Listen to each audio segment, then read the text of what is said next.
سورۃ الحج۔ بسم اللہ الرحمن الرحیم۔ یا ایھا الناس اتقوا ربکم ان زلزلۃ الساعۃ شیء عظیم۔ یہ فزع الاکبر جس سے کہ ختم ہو رہی ہے سورہ انبیاء، اسی کے تذکرے سے یہ شروع ہو رہی ہے سورہ حج۔ اے لوگو ڈرو اپنے رب سے، تقوی اختیار کرو اپنے رب کا۔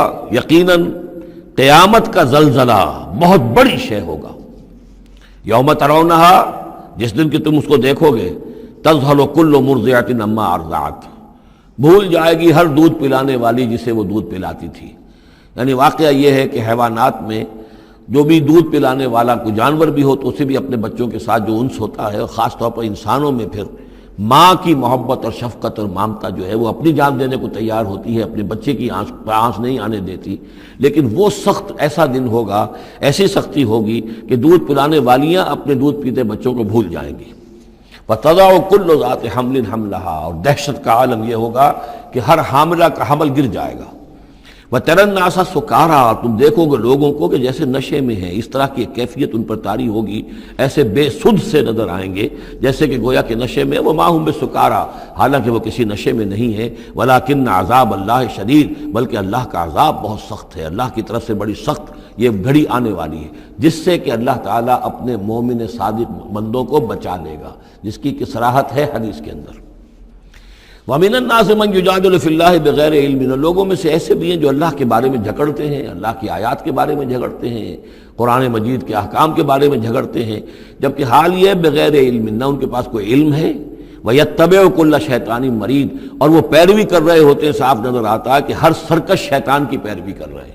پیروی کر رہے ہیں، ان کے عمل کو دیکھو تو مغرب کی نقالی کر رہے ہیں، ان کی ہر ایک چیز کی جو ہے انہوں نے اپنی زندگی میں اختیار کی ہوئی ہے، پورا جو ہے مغربی ان کے اوپر تہذیب کا غلبہ ہے، ساری اقدار، لیکن باتیں بڑھائیں گے قرآن کی طرف سے اور حدیث کی طرف سے، اور انکار حدیث ہے اور فلاں یہ ہے، اور قرآن کا تو نتیجہ یہ نکلتا ہے، وہ نہیں نکلتا ہے، اور یہ اجتہاد کیا جانا چاہیے، اور قرآن مجید جو ہے یہ تو اب کتاب جو ہے بوسیدہ ہو گئی ہے۔ یہ باتیں بھی کہی گئی ہیں کہ کوئی ایسا بھی ہمارا جو نظام ہونا چاہیے اجتہاد کا جو قرآن مجید کو بھی اوور رول کر سکے۔ یہ باقاعدہ رائے موجود ہے کہ قرآن مجید میں بھی جو صریح احکام آئے ہیں وہ بھی ایک خاص قوم کے لیے، خاص وقت کے لیے تھے، یہ ہمیشہ کے لیے نہیں ہے۔ تو بڑے بڑے دانشور، بڑے بڑے جو اسکالرز ہیں، بڑی بڑی ڈگریاں ان کے پاس ہیں، میک گل سے لے کر آئے ڈگریاں۔ ڈاکٹر فضل الرحمان صاحب آئے تھے تو میک گل سے ڈگری لے کر آئے تھے، جنہوں نے جو وحی کے بارے میں کہا تھا کہ یہ حضور کا بھی کلام کہا جا سکتا ہے، اس کو اللہ کا بھی کلام کہا جا سکتا ہے، باقی فرشتے کی کوئی حیثیت نہیں ہے۔ یہ ساری باتیں ڈاکٹر فضل الرحمان کہنے والے تھے۔ میک گل سے انہوں نے یہودیوں سے آ کر ڈگریاں حاصل کی تھی انہوں نے، اور انہوں نے جو بھی بہت سے اور دانشور بہت سے موجود ہیں اس وقت دنیا میں کہ جو ویسے سمجھے جاتے ہیں کہ بہت وہ اسلامی اسکالرز ہیں، ٹاپ کے اسکالرز ہیں، وائٹ ہاؤس میں بھی انہیں طلب کیا جاتا ہے۔ یہ جو سید حسین نصر ہیں، ایرانی ایک ہے، اب وہ رہ گئے ہیں جن کا ڈنکا بج رہا ہے زیادہ، ورنہ پہلے یہ ہے کہ یہ دو تھے، سید حسین نصر بھی تھے اور ڈاکٹر فضل الرحمان بھی تھے پاکستان کے۔ لیکن وَمِنَ النَّاسِ مَن يُجَادِلُ فِي اللَّهِ بِغَيْرِ عِلْمٍ وَيَتَّبِعُ كُلَّ شَيْطَانٍ مَرِيدٍ كُتِبَ عَلَيْهِ، اس شیطان کے بارے میں تو یہ بات لکھ دی گئی ہے، طے کر دی گئی ہے، أَنَّهُ مَن تَوَلَّاهُ، کہ جو کوئی بھی اس کی دوستی اختیار کرے گا، فَأَنَّهُ يُضِلُّهُ، تو وہ اسے گمراہ کر کے رہے گا، وَيَهْدِيهِ إِلَىٰ عَذَابِ السَّعِيرِ، اور پہنچا کر رہے گا اسے اس جلانے والے دوزخ کے عذاب میں۔ یا ایھا الناس، اے لوگو، ان کنتم فی ریب من البعث، اگر تمہیں کوئی شک ہے کہ کیسے دوبارہ زندہ ہو جائیں گے، کیسے اٹھا لے گا اللہ تعالیٰ، کوئی تمہیں اشکال پیدا ہوتا ہے تو لو ہم تمہیں ایک مثال سے سمجھاتے ہیں۔ فَإِنَّا خَلَقْنَاكُم مِّن تُرَابٍ، سوچو ہم نے تمہیں مٹی سے پیدا کیا، اس لیے کہ باپ کے بھی جسم میں اگر نطفہ بنا ہے، منی بنی ہے، کہاں سے بنی ہے؟ خیر غذا کہاں سے آئی تھی اس کی؟ ساری غذا تو مٹی سے آئی ہے، زمینی سے ہے، وہ سب کچھ ہے، گوشت کھایا ہے تو بکری نے جو کہاں سے غذا لی تھی؟ زمین سے لی تھی۔ تو تمہاری جو تخلیق ہے سب کی ابتدا میں جو ہے وہ مٹی سے ہے، من تراب ثم من نطفۃ، پھر وہ نطفے کی ایک شکل بنی، ثم من علقۃ، پھر تم ایک علقہ کی شکل میں تھے۔ اس علقہ کے بارے میں بعد میں عرض کروں گا، ابھی میں اس کا کوئی ترجمہ نہیں کر رہا۔ اس کا ترجمہ عام طور پر جمع ہوا خون کیا جاتا ہے، یہ ترجمہ صحیح نہیں ہے۔ ثم من مضغۃ، پھر یہ کہ وہ ایک لوتھڑے کی طرح تھا، گوشت کا ایک لوتھڑا سا تھا، مخلقۃ وغیر مخلقۃ، پہلے اس پہ کوئی نشانات تھے ہی نہیں، پھر اس لوتھڑے کے اوپر نشانات آنے شروع ہوئے، معلوم ہوا کہ یہاں سے یہ بازو نکلیں گے، یہاں سے یہ ٹانگیں نکلیں گی، اسی کے اندر جو ہے یہ آثار شروع ہو گئے۔ لنبین لکم، تاکہ ہم تمہیں کھول کھول کر بیان کر دیں۔ یہ جو بھی سٹیجز ہیں، کہ جو ایمبریونک جو سٹیجز ہیں، اس میں واقعہ یہ کہ اس کے بارے میں کیتھل مور کا میں قول آپ کو سنا چکا ہوں، جو تعارف قرآن کا میرا لیکچر تھا، کہ ان چیزوں کے بارے میں حیران اور ششدر ہیں جو اس وقت ایمبریولوجی کے سب سے بڑے ماہر ہیں، جن کی ٹیکسٹ بکس دنیا کے اندر سب سے زیادہ مستند مانی جاتی ہے، کہ ہم حیران ہیں کہ یہ ساری چیزیں قرآن مجید نے کیسے کہی ہیں، اور یہ بالکل ایگزیکٹ جو ہے تعبیر ہے ان سٹیجز کی، کہ جو رحم مادر میں انسانی جنین جن سٹیجز سے گزرتا ہے اس کی اس سے زیادہ صحیح تعبیر ہو نہیں سکتی۔ وَنُقِرُّ فِي الْأَرْحَامِ مَا نَشَاءُ، یہی مضمون چونکہ دوبارہ پھر آئے گا سورہ مومنون کے پہلے رکوع میں، تو میں وہاں اس کے بارے میں تفصیل سے کروں گا۔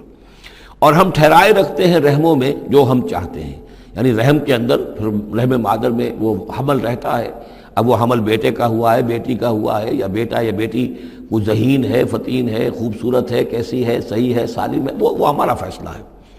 نقر فی الارحام ما نشاء الی اجل مسمى، ہم ٹھہرائے رکھتے ہیں رحموں میں جو ہم چاہتے ہیں ایک وقت معین تک، ثم نخرجکم طفلا، پھر ہم تمہیں نکالتے ہیں اور تم چھوٹے سے بچے ہوتے ہو، ثم لتبلغوا اشدکم، پھر تم اپنی پوری جوانی کو پہنچتے ہو، قوت کو پہنچتے ہو، ومنکم من یتوفی، تم میں سے وہ بھی ہیں کہ جو پہلے ہی ان کا انتقال ہو جاتا ہے، انہیں قبض کر لیا جاتا ہے، انہیں اللہ تعالیٰ لے جاتا ہے، ومنکم من یرد الی ارذل العمر، اور تم میں سے ایسے بھی ہوتے ہیں جو بڑی ہی نکمی ضعیفی کی عمر کو پہنچ جاتے ہیں، لِكَيْ لَا يَعْلَمَ مِن بَعْدِ عِلْمٍ شَيْئًا، کہ پھر وہ نہ جانے سب کچھ جاننے کے باوجود کچھ بھی۔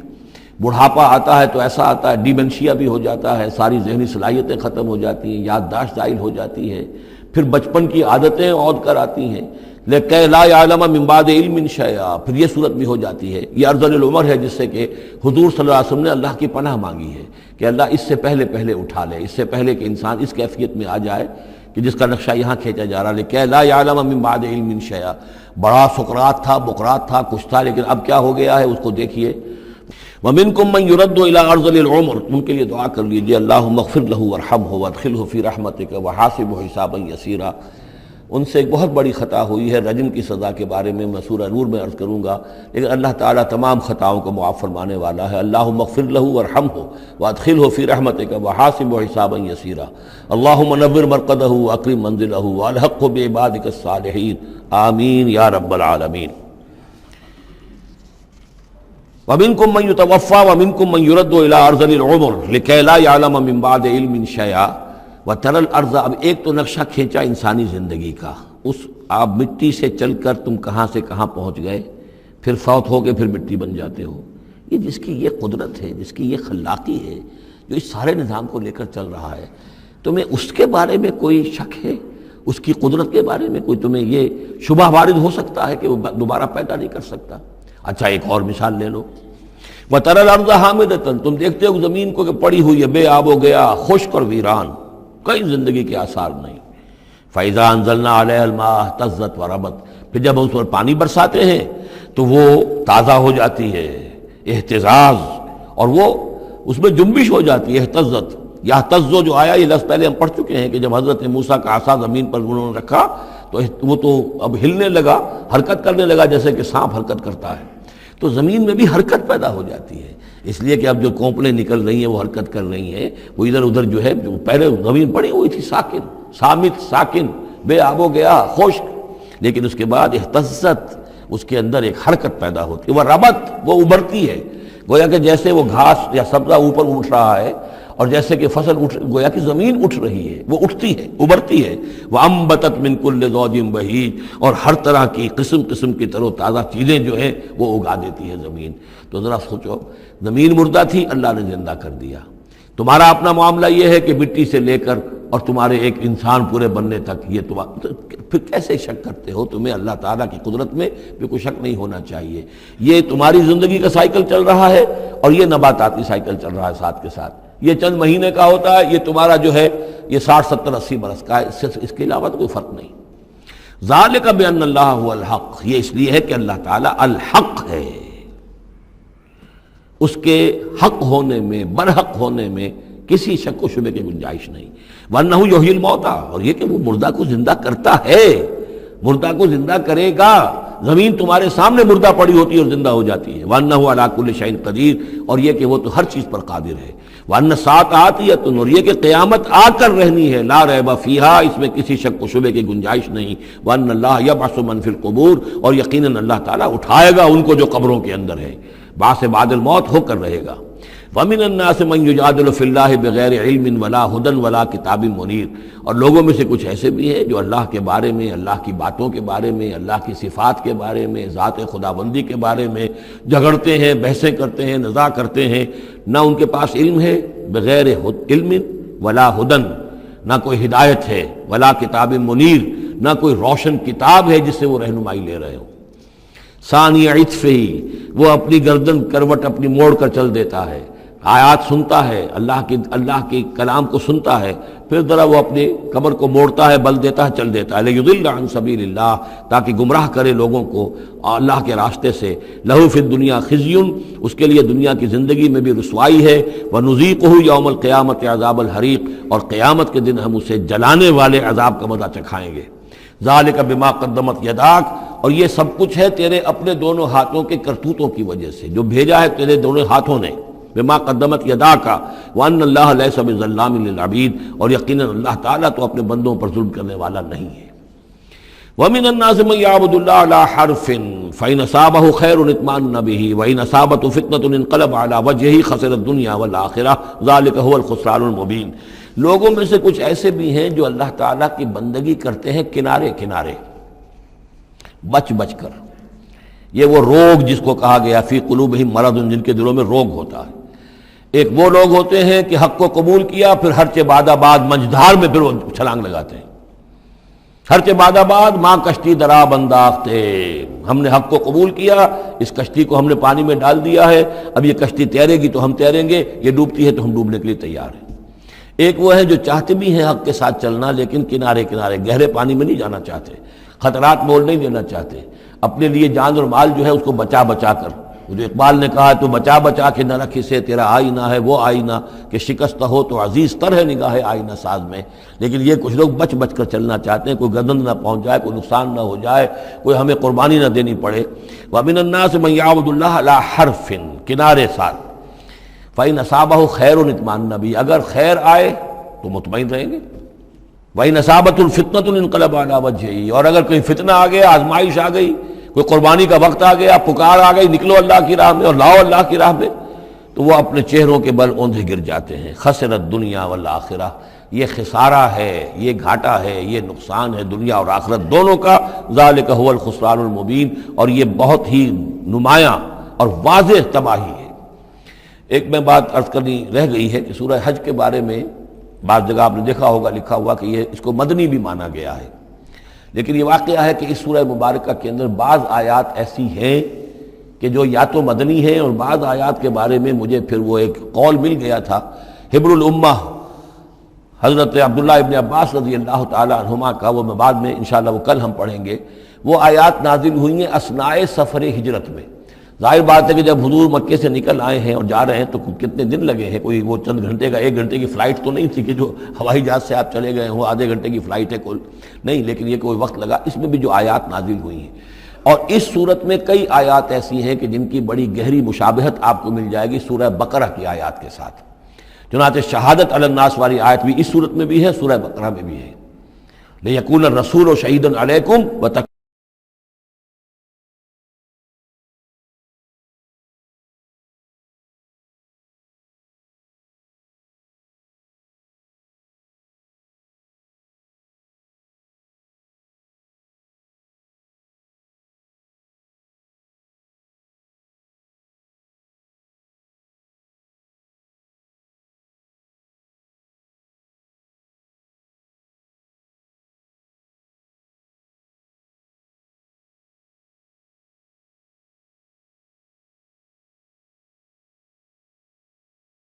جو ہے پیش نظر نہیں ہے، تو وہ بڑے چلت پھر دکھا رہے ہیں، حضور کے پاس آ رہے ہیں، باتیں کر رہے ہیں، وہ ہے کہ وہ بھی اہل ایمان کے ساتھ ہیں، لیکن جب ذرا مشکل وقت آیا اوندھے منہ گر پڑے۔ وَمِنَ النَّاسِ، اللہ تعالی ہمیں اس سے بچائے، اور دین اور ایمان کے ساتھ اور اللہ کے دین کو قائم کرنے کی جد و جہد میں مخلصانہ اور ہمہ تن ہمہ وجوہ اپنے آپ کو جھونک دینے کی ہمت عطا فرمائے۔ ومن الناس من يعبد الله على حرف فإن أصابه خير اطمأن به وإن أصابته فتنة انقلب على وجهه خسر الدنيا والآخرة ذلك هو الخسران المبين يدعو من دون الله ما لا يضره وما لا ينفعه، یہ پکارتا ہے اللہ کے سوا ان کو جو نہ اسے کوئی ضرر پہنچا سکتی ہے نہ نفع، ذلك هو الضلال البعید، یہی ہے بہت ہی گمراہی، دور کی گمراہی۔ يدعو لمن ضره اقرب من نفعه، وہ پکارتا ہے اللہ کو، اس کو کہ جس کا ضرر جو ہے وہ اس کے نفع سے قریب تر ہے۔ اللہ کے سوا کسی کو پکارو گے تو نفع تو کوئی ہے نہیں، لیکن ضرر تو پہنچ گیا۔ لبیس المولا و لبیس العشیر، بہت ہی برا ہے وہ دوست اور بہت ہی برا ہے رفیق۔ ان اللہ یدخل الذین آمنوا وعملوا الصالحات جنات تجری من تحتها الانہار، یقیناً اللہ تعالیٰ داخل کرے گا ان لوگوں کو جو ایمان لائے اور جنہوں نے نیک عمل کیے ان باغات میں جن کے دامن میں ندیاں بہتی ہوں گی۔ ان اللہ یفعل ما یرید، یقیناً اللہ تعالیٰ کرتا ہے جو چاہتا ہے، جس چیز کا ارادہ کرتا ہے وہ کر گزرتا ہے، فعال لما یرید ہے۔ من کان یظن ان لن ینصرہ اللہ فی الدنیا والآخرۃ فلیمدد بسبب من السماء ثم لیقطع فلینظر هل یذهبن کیدہ ما یغیظ۔ یہ آیت مشکلات القرآن میں سے ہے، بہت سے مختلف انداز میں اس کی تعبیرات کی گئی ہیں، لیکن میرا دل ٹھکا ہے اسی تعبیر پر کہ جو موضح القرآن میں شاہ عبد القادر دہلوی رحمۃ اللہ علیہ نے کی ہے، اور میں اسی کو وضاحت کے ساتھ پیش کر رہا ہوں۔ جو شخص دین کے لیے خدمت کر رہا ہو، دین کے لیے لگا ہوا ہو کام کے اندر، داعی ہے یا اس کسی داعی کے ساتھ ہے، اب اس کے لیے یہ ہوتا ہے کہ ایک تو امید ہوتی ہے کہ اللہ کی مدد آئے گی، آج نہیں تو کل آئے گی، کل نہیں تو پرسوں آئے گی۔ اگر کسی وجہ سے انسان حالات کو دیکھ کر اتنا مایوس ہو جائے کہ اللہ کی مدد کی اسے امید نہ رہے، یہ چیز پھر اس کے لیے بہت بڑی ناکامی کا سبب بن جائے گی۔ امید پیوست رہ شجر سے امید بہار رکھ، اللہ سے مایوس نہیں ہونا چاہیے، نہ لا تقنطوا من رحمت اللہ۔ ٹھیک ہے دیر ہو جائے کوئی حرج نہیں، لیکن یہ کہ یہ اللہ کی مدد آئے گی، اللہ جو ہے نصرت فرمائے گا، اللہ تعالیٰ ہماری مدد کرے گا۔ والذین جاہدوا فینا لنہدینہم سبلنا، جو لوگ ہماری راہ میں محنت کریں گے، جدوجہد کریں گے، ہم لازماً انہیں اپنے راستے دکھائیں گے۔ یہ اللہ کا پختہ وعدہ ہے، ان وعدوں پر یقین رکھنا چاہیے۔ لا انک لا تخلف المیعاد، اے اللہ ہمیں یہ اندیشہ نہیں ہے کہ تو اپنا وعدہ پورا نہیں کرے گا، خلاف کرے گا، ہاں ہمیں اندیشہ ہوتا ہے کہ ہم تیرے وعدوں کے مصداق بن سکیں گے یا نہیں، ان کا مصداق بننے کی شرائط پوری کر سکیں گے کہ نہیں۔ یہ کیفیت بندے کی رہنی چاہیے، اللہ تعالیٰ کی مدد سے اور اللہ تعالیٰ کی نصرت سے مایوس کبھی نہیں ہونا چاہیے۔ تو اس کی ایک مثال دی ہے کہ اگر کوئی شخص کسی رسی کے ساتھ کہیں اوپر سے ایک رسی ہے اس نے پکڑا ہوا ہے، تو تب تک تو یہ کہ تھاما ہوا ہے، یہ اللہ تعالیٰ کے ساتھ ہے نا، حبل اللہ، یہ قرآن جو ہے القرآن حبل اللہ الممدود من السماء الی الارض، اسی طرح امید اللہ سے رکھنا، رجا رکھنا، یہ بھی گویا کہ ایک معنوی رسی ہے کہ جو اللہ تعالیٰ کے ساتھ ہمیں جوڑے ہوئے ہے۔ جب تک یہ رسی رہے گی ہمیں سہارا رہے گا، جب یہ رسی کاٹ دیں گے ہم، وہ امید منقطع کر دیں گے، تو سوائے اس کے اور کیا ہوگا کہ زمین پر رودے منہ گر جائیں گے۔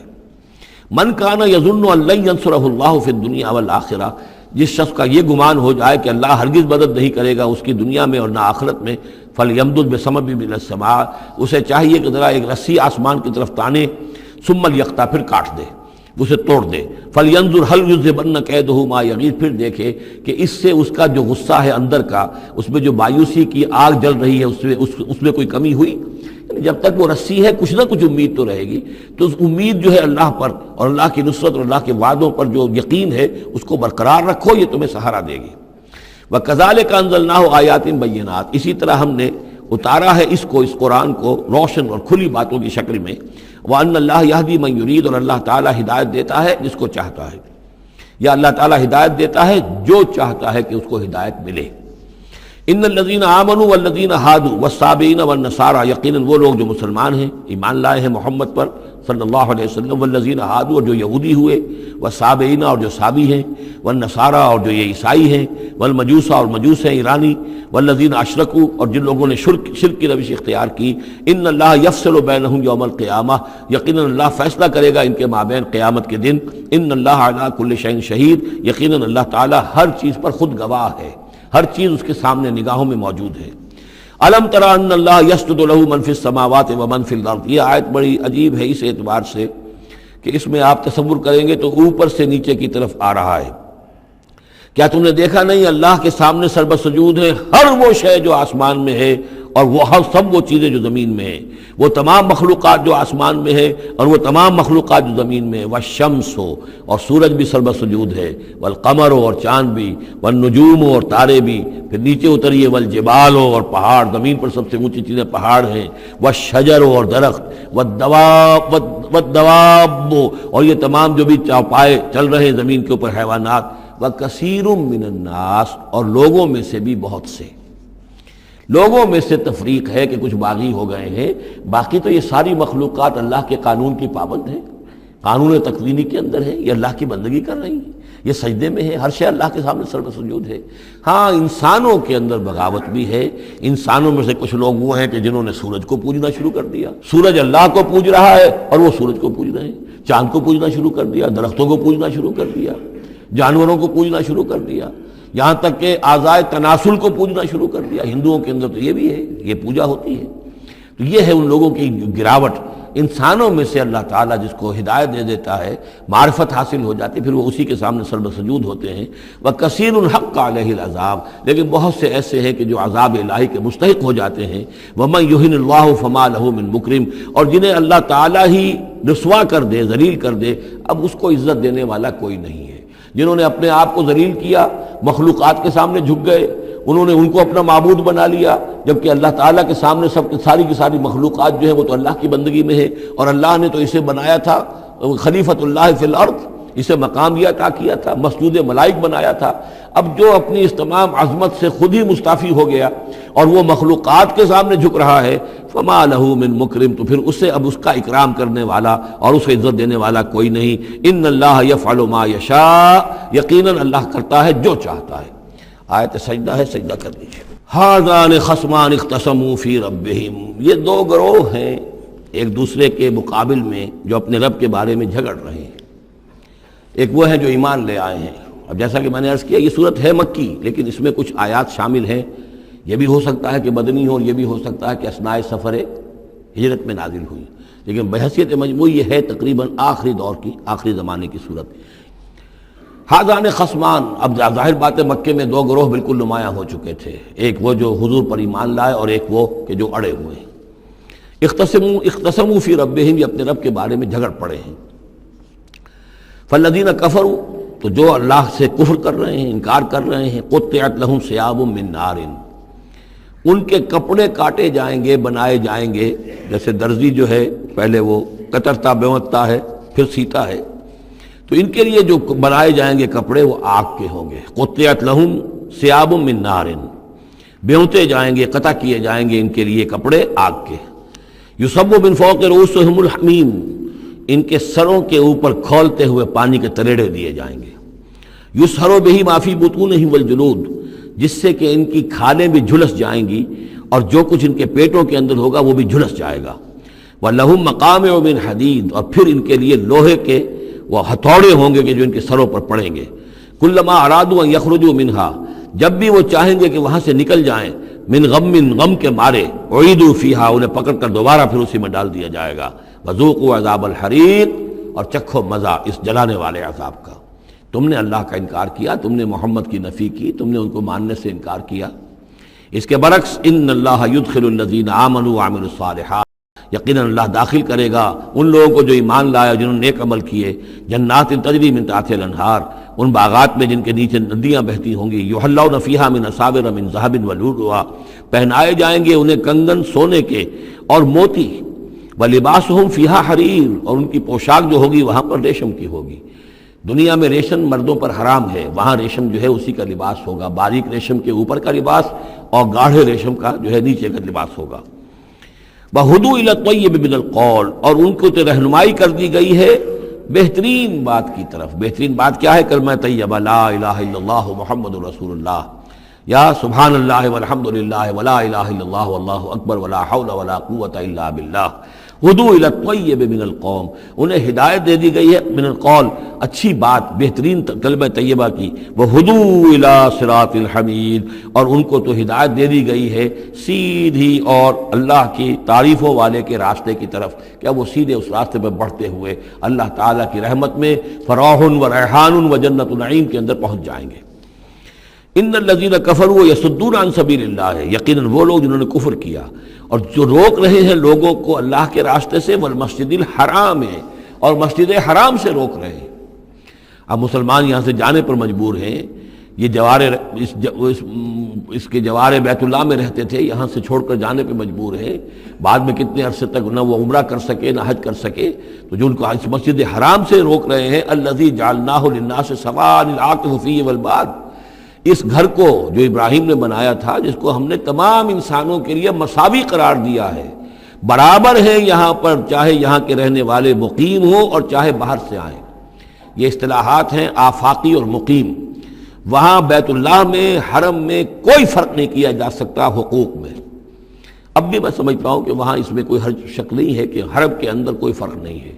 کوئی شخص باہر کا آ کر پہلی صف میں بیٹھ جائے، کوئی اسے زبردستی نہیں اٹھا سکے گا۔ یہ دوسری بات ہے کہ وہاں پہ شرطے وغیرہ جو ہیں ان کو رشوتیں دے کر لوگوں نے کو اپنی سیٹیں ریزرو کرا لی ہوتی ہیں، یا کبھی کوئی جو وی آئی پیز آنے والے ہوتے ہیں ان کے لیے وہ خالی کرتے ہیں، لیکن یہ عام طور پر یہی ہے، آپ جس جگہ جا کر بیٹھ جائیں، کوئی یہ نہیں کہہ سکتا کہ میں یہاں کا رہنے والا ہوں، مکی ہوں، میں یہاں میں بیٹھوں گا تم یہاں سے اٹھو، سواء العاکف فیہ والباد، برابر ہے وہاں کے رہنے والے مقیم بھی اور وہ لوگ بھی کہ جو باہر سے آتے ہیں، آفاقی ہیں۔ وَمَن يُرِدْ فِيهِ بِإِلْحَادٍ بِظُلْمٍ، اور جو کوئی بھی اس میں بیت اللہ میں کوئی الحاد کی کوشش کرے گا، اللہ تعالیٰ کے سیدھے راستے سے ہٹانے کی لوگوں کو، اور اس میں کجی پیدا کرنے کی کوشش کرے گا شرارت نفس کی بنا پر، نُذِقْهُ مِنْ عَذَابٍ أَلِيمٍ، اس سے ہم مزہ چکھائیں گے دردناک عذاب کا۔ وَإِذْ بَوَّأْنَا لِلْ، یہ دو رکوع ہیں ابھی سورہ مبارکہ کے، حج کے مناسک کا کچھ ذکر ہے یہاں پر، خاص طور پر قربانی کا خاص طور پر ذکر ہے۔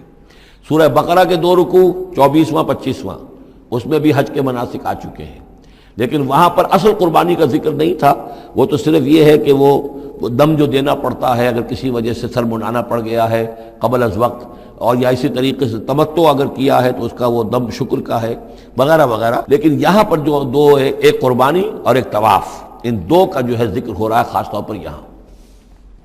وَإِذْ بَوَّأْنَا لِإِبْرَاهِيمَ مَكَانَ الْبَيْتِ، اور جب ہم نے معین کر دی ابراہیم کے لیے اپنے گھر کی جگہ، بتا دی کہ یہ ہے وہ جگہ جس کے بارے میں میرا گمان یہ ہے کہ وہاں بنیادیں موجود تھیں حضرت آدم علیہ السلام کی بنائی ہوئی، لیکن اوپر سے دیواریں سب کی سب گر چکی تھیں اور سیلاب کی وجہ سے سارا اب وہاں کوئی آثار نہیں رہے تھے۔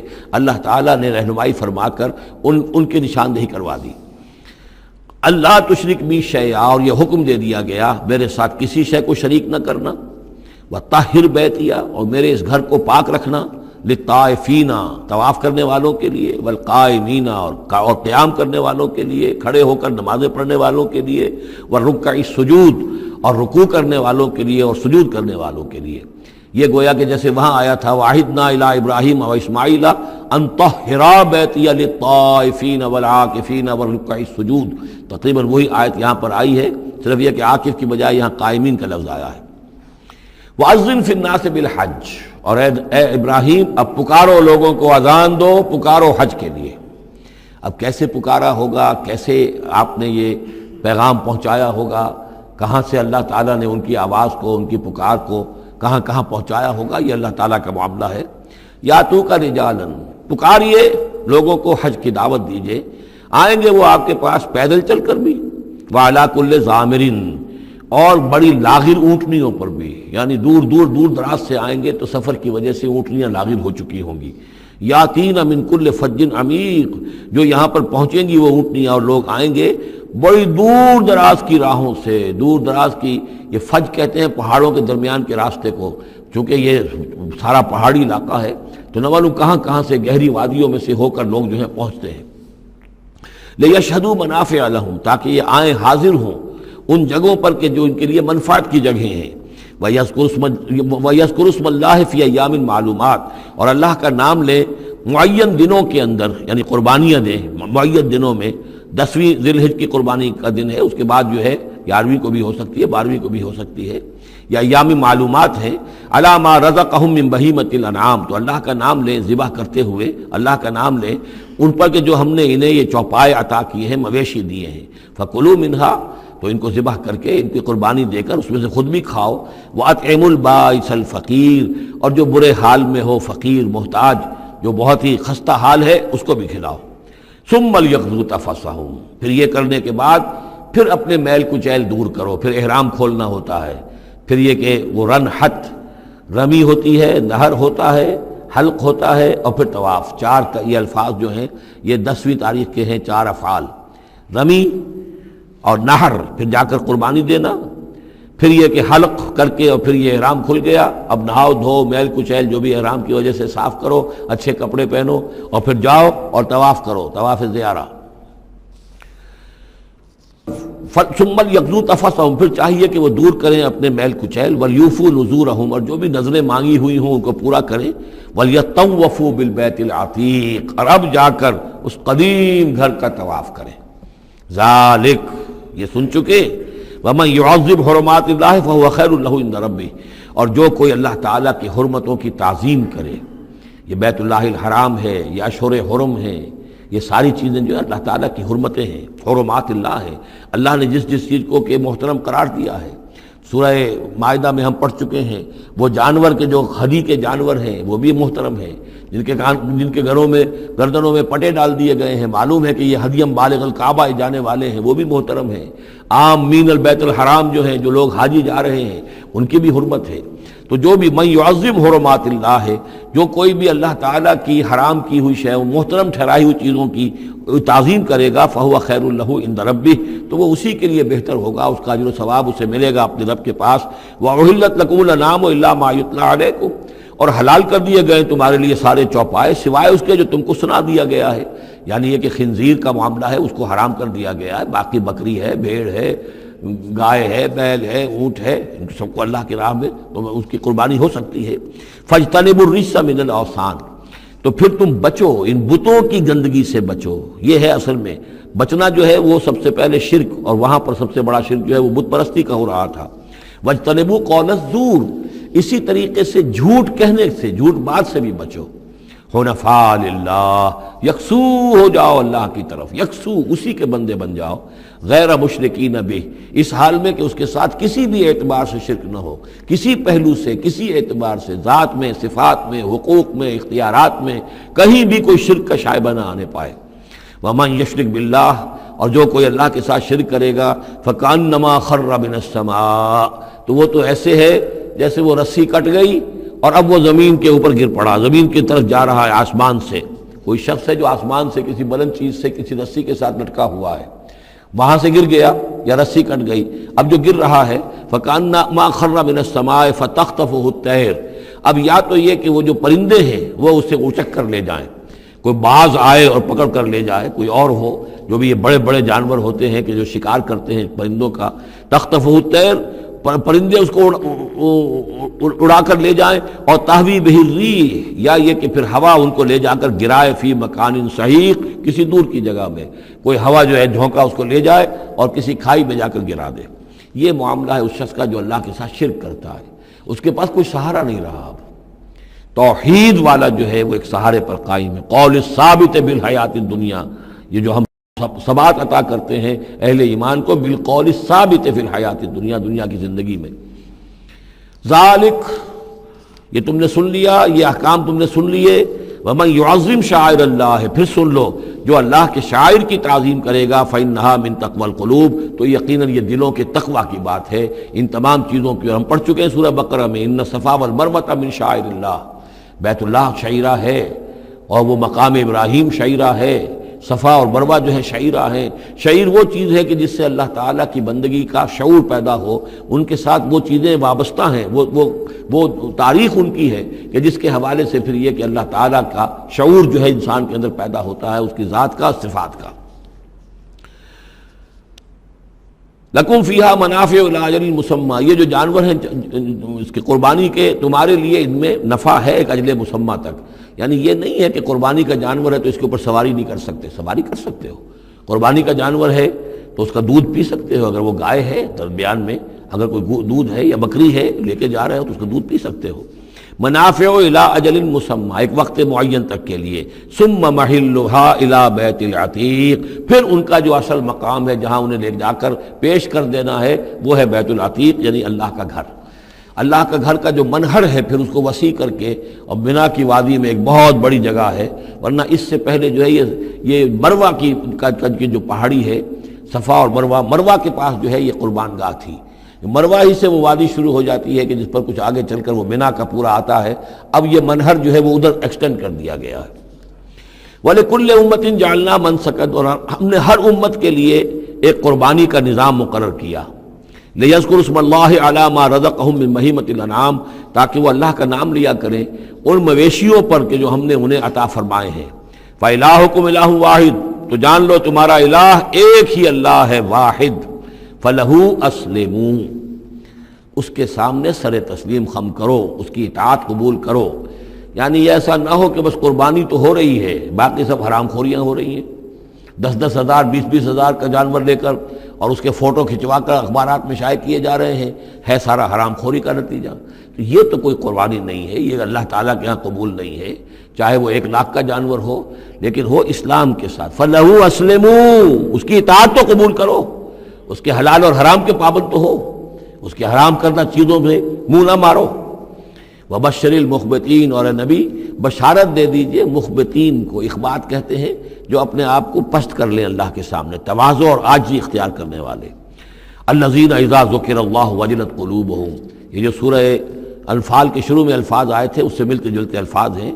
وہ کون لوگ ہیں؟ وہ لوگ مخبتین کہ جب اللہ کا ذکر کیا جائے تو ان کے دل لرز اٹھتے ہیں، کانپ اٹھتے ہیں۔ وَالصَّابِرِينَ عَلَىٰ مَا أَصَابَهُمْ، اور جو بھی کوئی تکلیف ان پر آئے، کوئی مصیبت آئے، کوئی ناگوار صورتحال درپیش ہو جائے تو اس پر صبر کرنے والے۔ والمقیم الصلاۃ، اور نماز کے قائم کرنے والے۔ ومما رزقناہم ينفقون، اور جو کچھ ہم نے ان کو دیا ہے اس میں سے ہمارے لیے خرچ کرنے والے، ہماری رضا جوئی کے لیے، ہمارے دین کے لیے یا محتاجوں کے لیے انفاق کرنے والے۔ اللہم ربنا اجعلنا منہم والبدن جعلناها لکم من شعائر اللہ، اور یہ جو قربانی کے جانور خاص طور پر اونٹ ہیں، ان کو ہم نے تمہارے لیے ان کو بھی شاعر بنا دیا، یہ بھی اللہ کے شاعر میں سے ہے، اس لیے کہ یہ اونٹ جو ہے ابھی اللہ کے نام پر قربان کیے جا رہے ہیں۔ لکم فیہا خیر، تمہارے لیے ان میں خیر ہے، بھلائی ہے۔ ظاہر بات ہے کہ ان کا بھی گوشت تم کھا سکو گے اور غریبوں کو کھلا سکو گے، لیکن یہ کہ ہیں وہ شاعر اللہ، اس لیے کہ وہ نامزد ہو چکے ہیں بیت اللہ کے لیے، اللہ کے لیے کہ یہ قربانی کے جانور ہے کہ جن کو قربان کیا جانا ہے بیت اللہ کے قریب۔ فاذکروا اسم اللہ علیہا صواف، تو اس پر ان پر نام لیا کرو اللہ کا، ان کو کھڑا کر کے سیدھا، صواف صفے باندھ کر، قطار باندھ کر۔ یہ جو نقشہ ہے یہ خاص طور پر جو حجۃ الوداع میں حضور نے جو قربانی دی ہے تو 63 آپ نے اونٹ اپنے ہاتھ سے نہر فرمائے، کل 100، یہ 63 آپ نے اپنے ہاتھ سے نہر فرمائے۔ اور یہ آتا ہے روایات کے اندر، اب یہ چونکہ معاملہ حضور کا ہے اور اس میں ہمیں کسی شک و شبے کی گنجائش نہیں ہے کہ اب کھڑے ہوئے ہیں قطار میں، اور ایک اب نہر کرنے کا طریقہ بھی ہوتا ہے، برچھا مارا جاتا ہے اونٹ کی یہاں گردن میں، اس کو گرا کر ذبح کرنا آسان کام نہیں ہے، کھڑے ہوئے اونٹ کو برچھا لگایا جاتا ہے، یہاں اس کی جو بڑی وینز ہے خون کا فوارہ چھوٹتا ہے، جب خون بہت زیادہ بہہ جاتا ہے پھر وہ گرتا ہے ایک طرف، ایک پہلو کے اوپر، تو پھر اس کا معاملہ جو ذبح کرنے کا ہوتا ہے۔ تو حضور جیسے برچھا مارتے تھے اور اس کے بعد پھر اگلا اونٹ اپنی گردن خود آگے کرتا تھا۔ نہ شود نصیب دشمن کے شود ہلاک تیغت، سر دوستاں سلامت کی تو خنجر آزمائی، گویا کہ ان کے لیے خود ایک اعزاز اللہ نے شعور دیا ہے۔ وہ تو جو ایک سوکھی ہوئی لکڑی تھی جس کا سہارا لے کر حضور صلی اللہ علیہ وسلم وہ آپ خطبہ دیا کرتے تھے جمعے کا، پھر جب ممبر بنا دیا گیا اب وہ اس لکڑی جو ہے اس کا آپ سہارا نہیں لے رہے، تو پہلا دن جب تھا کہ آپ نے اس کا سہارا نہیں لیا اور آپ ممبر پر کھڑے ہو کر آپ نے جب خطبہ دیا ہے تو اس سوکھی لکڑی میں سے ایسی آواز آ رہی تھی جیسے کوئی بچہ بلک بلک کر رو رہا ہو کہ میری یہ سعادت آج ختم ہو گئی ہے، مجھے جو سعادت نصیب تھی کہ محمد الرسول اللہ صلی اللہ علیہ وسلم میرا سہارا لیا کرتے تھے، مجھ پر ٹیک لگایا کرتے تھے، یہ مجھ سے جاتی رہی فضیلت، بلک بلک کر رو رہا ہے۔ حنانہ اس کو کہتے ہیں، ستون حنانہ، اب بھی مسجد نبی میں ایک ستون ہے حنانہ، حنین کہتے ہی اس کو ہے کہ جس میں رقت ہو، بچہ رو رہا ہو، بلک رہا ہو تو یہ حنین ہے، تو حنانہ ہے وہ۔ اور اس کے لیے یہ نوٹ کر لیجیے، کہا ہے مولانا روم نے، فلسفی کو منکر حنانہ است، از ہوا سے انبیاء بیگانہ است۔ پہلے فلسفی ہوتے تھے، آج سائنسدان جو انکار کرے گا کیسے ہو سکتا ہے سوکھی لکڑی میں سے بچوں کے سے رونے کی آواز آئے، کیسے مان لیں گے ہم؟ سر سید کیسے مانیں گے اس کو؟ نہیں مانیں گے کبھی بھی۔ تو فلسفی یا سائنسدان کو منکر حنانہ است، کہ وہ حنانہ کا انکار کرتا ہے، از ہوا سے انبیاء بیگانہ است، اس لیے کہ انبیاء کے معاملات کو وہ جانتا نہیں ہے، وہ عام لوگوں پر قیاس کر رہا ہے۔ فاذکروا اسم اللہ علیہا صواف، تو لو اللہ کا نام ان پر، ان کو نہر کرنے کے لیے انہیں صفوں میں کھڑا کر کے، فَإِذَا وَجَبَتْ جُنُوبُهَا، جب ان کے پہلو زمین پر ٹک جائیں، جب خون اتنا بہہ جاتا ہے، کمزور ہو جاتا ہے تو پھر وہ ایک طرف کو اپنی کروٹ کے بل زمین کے اوپر پڑ جاتا ہے۔ فَكُلُوا مِنْهَا، تو اب کھاؤ اس میں سے، اس کے گوشت کو، وَأَطْعِمُوا الْقَانِعَ وَالْمُعْتَرَ، اور کھلاؤ اس کو بھی جو قناعت کے ساتھ بیٹھا ہوا ہے، مانگتا نہیں پھر رہا ہے، سائل نہیں ہے، اس کے پاس کچھ نہیں ہے لیکن وہ مانگتا نہیں پھرتا، قانع، اور معتر جو بے قرار ہو گیا ہے، آتا ہے، سوال کر رہا ہے، مانگ رہا ہے، گوشت مانگ رہا ہے، اس کو بھی دو، اس کو بھی دو۔ کذالک سخرناہا لکم لعلکم تشکرون، اسی طرح تو ہم نے اتنے بڑے جانور کو تمہارے لیے مسخر کر دیا ہے، اونٹ جیسے جانور کو، اور وہ کھڑا ہوتا ہے تم برچھا مارتے اس کو، سخرناہا لکم لعلکم تشکرون، تاکہ تم اللہ کا شکر ادا کرو۔ لن ینال اللہ لحومہا ولا دماؤہا، اب یہ ہے اصل شے، اللہ تک نہ ان کے گوشت پہنچتے ہیں نہ خون پہنچتا ہے، ولیکن ینالہ التقوی منکم، ہاں اگر پہنچتا ہے اس تک تو تقوی اگر ہے تمہارے اندر تو اللہ تک پہنچ جائے گا۔ یعنی یہ کہ ایک یہ رسومات ہے، ظاہری شکل ہے، ظاہری شکل اصل دین نہیں ہے، اگرچہ اس کے بغیر بھی تو حقیقت جو ہے وہ کسی نہ کسی حیول ہی میں ظاہر ہوگی، کوئی نہ کوئی اسے پیکر چاہیے۔ تو ان عبادات کا پیکر بھی اہم ہے، لیکن صرف پیکر کو نہ سمجھیں، ظاہر کو نہ سمجھیں، اصل شے اس کی روح ہے، روح تقوی۔ وہ جو علامہ اقبال نے کہا ہے کہ رہ گئی رسم اذاں روح بلالی نہ رہی، فلسفہ رہ گیا تلقین غزالی نہ رہی، اور نماز و روزہ و قربانی و حج یہ سب باقی ہیں، تو باقی نہیں ہے۔ وہ ہمارا وہ تقوی، ہمارا اللہ کے ساتھ خلوص و اخلاص، قربانی جب انسان دے رہا ہو تو واقعتاً اس کے اپنے اندر اگر تقوی بھی ہے، اس نے حلال ذریعے سے کمائے ہوئے مال میں سے اس نے اتنی محنت کی ہے کہ اس میں سے اثار کر رہا ہے، اللہ کے نام پر ایک جانور کو ذبح کر رہا ہے، پھر خود اپنی زندگی میں وہ اللہ کے قوانین کا پابند ہے، اسی کے مطابق زندگی گزار رہا ہے، اور وہ اپنی توانائیاں، قوتیں، صلاحیتیں اللہ کی راہ میں لگا رہا ہے، اس کی قربانی ہے۔ باقی اگر یہ نہیں ہے تو ٹھیک ہے، چلیے کم سے کم غریبوں کو گوشت مل جائے گا، کچھ نہ کچھ فائدہ تو ہو ہی جائے گا، لیکن یہ کہ وہ اصل قربانی نہیں ہے، اللہ تک کچھ نہیں پہنچے گا تمہارا۔ لن ینال اللہ لحومہا ولا دماؤہا، دیکھو ان قربانیوں کے نہ گوشت اللہ تک پہنچتے ہیں نہ ان کے خون، ولیکن ینالہ التقوی منکم، ہاں تقوی اگر ہے وہ اللہ تک پہنچ جاتا ہے۔ کذالک سخرہا لکم لتکبروا اللہ علی ما ہداکم، اسی طرح اللہ تعالیٰ نے اسے تمہارے لیے مسخر کر دیا ہے، لتکبروا اللہ علی ما ہداکم، تاکہ تم اللہ کی تکبیر کیا کرو اس ہدایت پر جو اس نے تمہیں دی ہے۔ دیکھیے دو عیدیں ہیں ہماری، عید الفطر جو رمضان کے بعد آتی ہے، ایک عید الاضحیٰ ہے جو حج کے ساتھ منسلک ہے، وہاں بھی ہم نے رمضان مبارک کے بارے میں جو بات آئی ہیں سورہ بقرہ کے 23ویں رکوع میں، وہاں بھی لتکبروا اللہ علی ما ہداکم ولعلکم تشکرون۔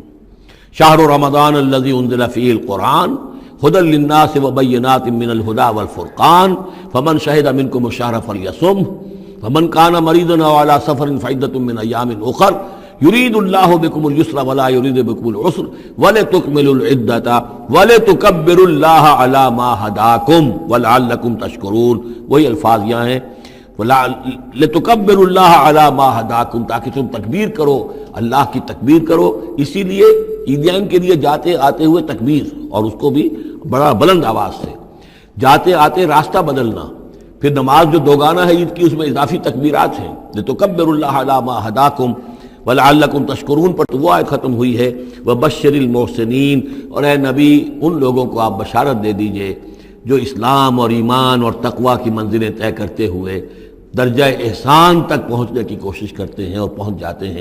ان اللہ یدافع عن الذین آمنوا ان اللہ لا يحب كل خوان کفور اذن للذین یقاتلون بانہم ظلموا وان اللہ علی نصرہم لقدیر الذین اخرجوا من دیارہم بغیر حق الا ان یقولوا ربنا اللہ ولولا دفع الله الناس بعضهم ببعض لهدمت صوامع وبيع وصلوات ومساجد يذكر فيها اسم الله كثيرا ولينصرن الله من ينصره إن الله لقوي عزيز الذين إن مكناهم في الأرض أقاموا الصلاة وآتوا الزكاة وأمروا بالمعروف ونهوا عن المنكر وَلِلَّهِ عَاقِبَةُ الْأُمُورِ صدق اللہ العظیم۔ رب اشرح لي صدری ویسر لي امری واحلل عقدۃ من لسانی یفقهوا قولی۔ اللہم ربنا الہمنا رشدنا واعذنا من شرور انفسنا، اللہم ارنا الحق حقا وارزقنا اتباعہ وارنا الباطل باطلا وارزقنا اجتنابہ، اللہم وفقنا لما تحب وترضى، اللہم ربنا آنس وحشتنا فی قبورنا وارحمنا بالقرآن العظیم، اللہم اجعلہ لنا اماما ونورا وہدى ورحمہ، اللہم ذکرنا منہ ما نسینا وعلمنا منہ ما جہلنا وارزقنا تلاوتہ آناء اللیل وآناء النہار واجعلہ لنا حجتا یا رب العالمین، آمین۔ یہ بات میں عرض کر چکا ہوں کہ سورہ حج کے بعض مضامین بہت مشابہ ہیں سورہ بقرہ سے۔ اس سورہ مبارکہ کے بارے میں بعض حضرات کی رائے یہ ہے کہ یہ مدنی ہے، لیکن صحیح بات یہی ہے کہ یہ مکی صورت ہے، البتہ اس میں کچھ آیات ایسی ہیں کہ جو مدنی بھی ان کو قرار دیا جا سکتا ہے، اور ایک روایت جو حضرت عبداللہ ابن عباس رضی اللہ تعالی عنہما کی مجھے مل گئی ہے وہ یہ ہے کہ وہ اثناء سفر ہجرت میں نازل ہوئی، اور اس وقت ہمیں اب انہی آیات کا مطالعہ کرنا ہے۔ یہ آیات یوں سمجھیے کہ نبی اکرم صلی اللہ علیہ وسلم کی وہ جد و جہد اور آپ کی دعوت اور تحریک جو ہے اس میں ایک بڑے ٹرننگ پوائنٹ کو ریپرزنٹ کر رہی ہیں، یہ ایک بڑا فیصلہ کن موڑ ہے آپ کی جد و جہد میں۔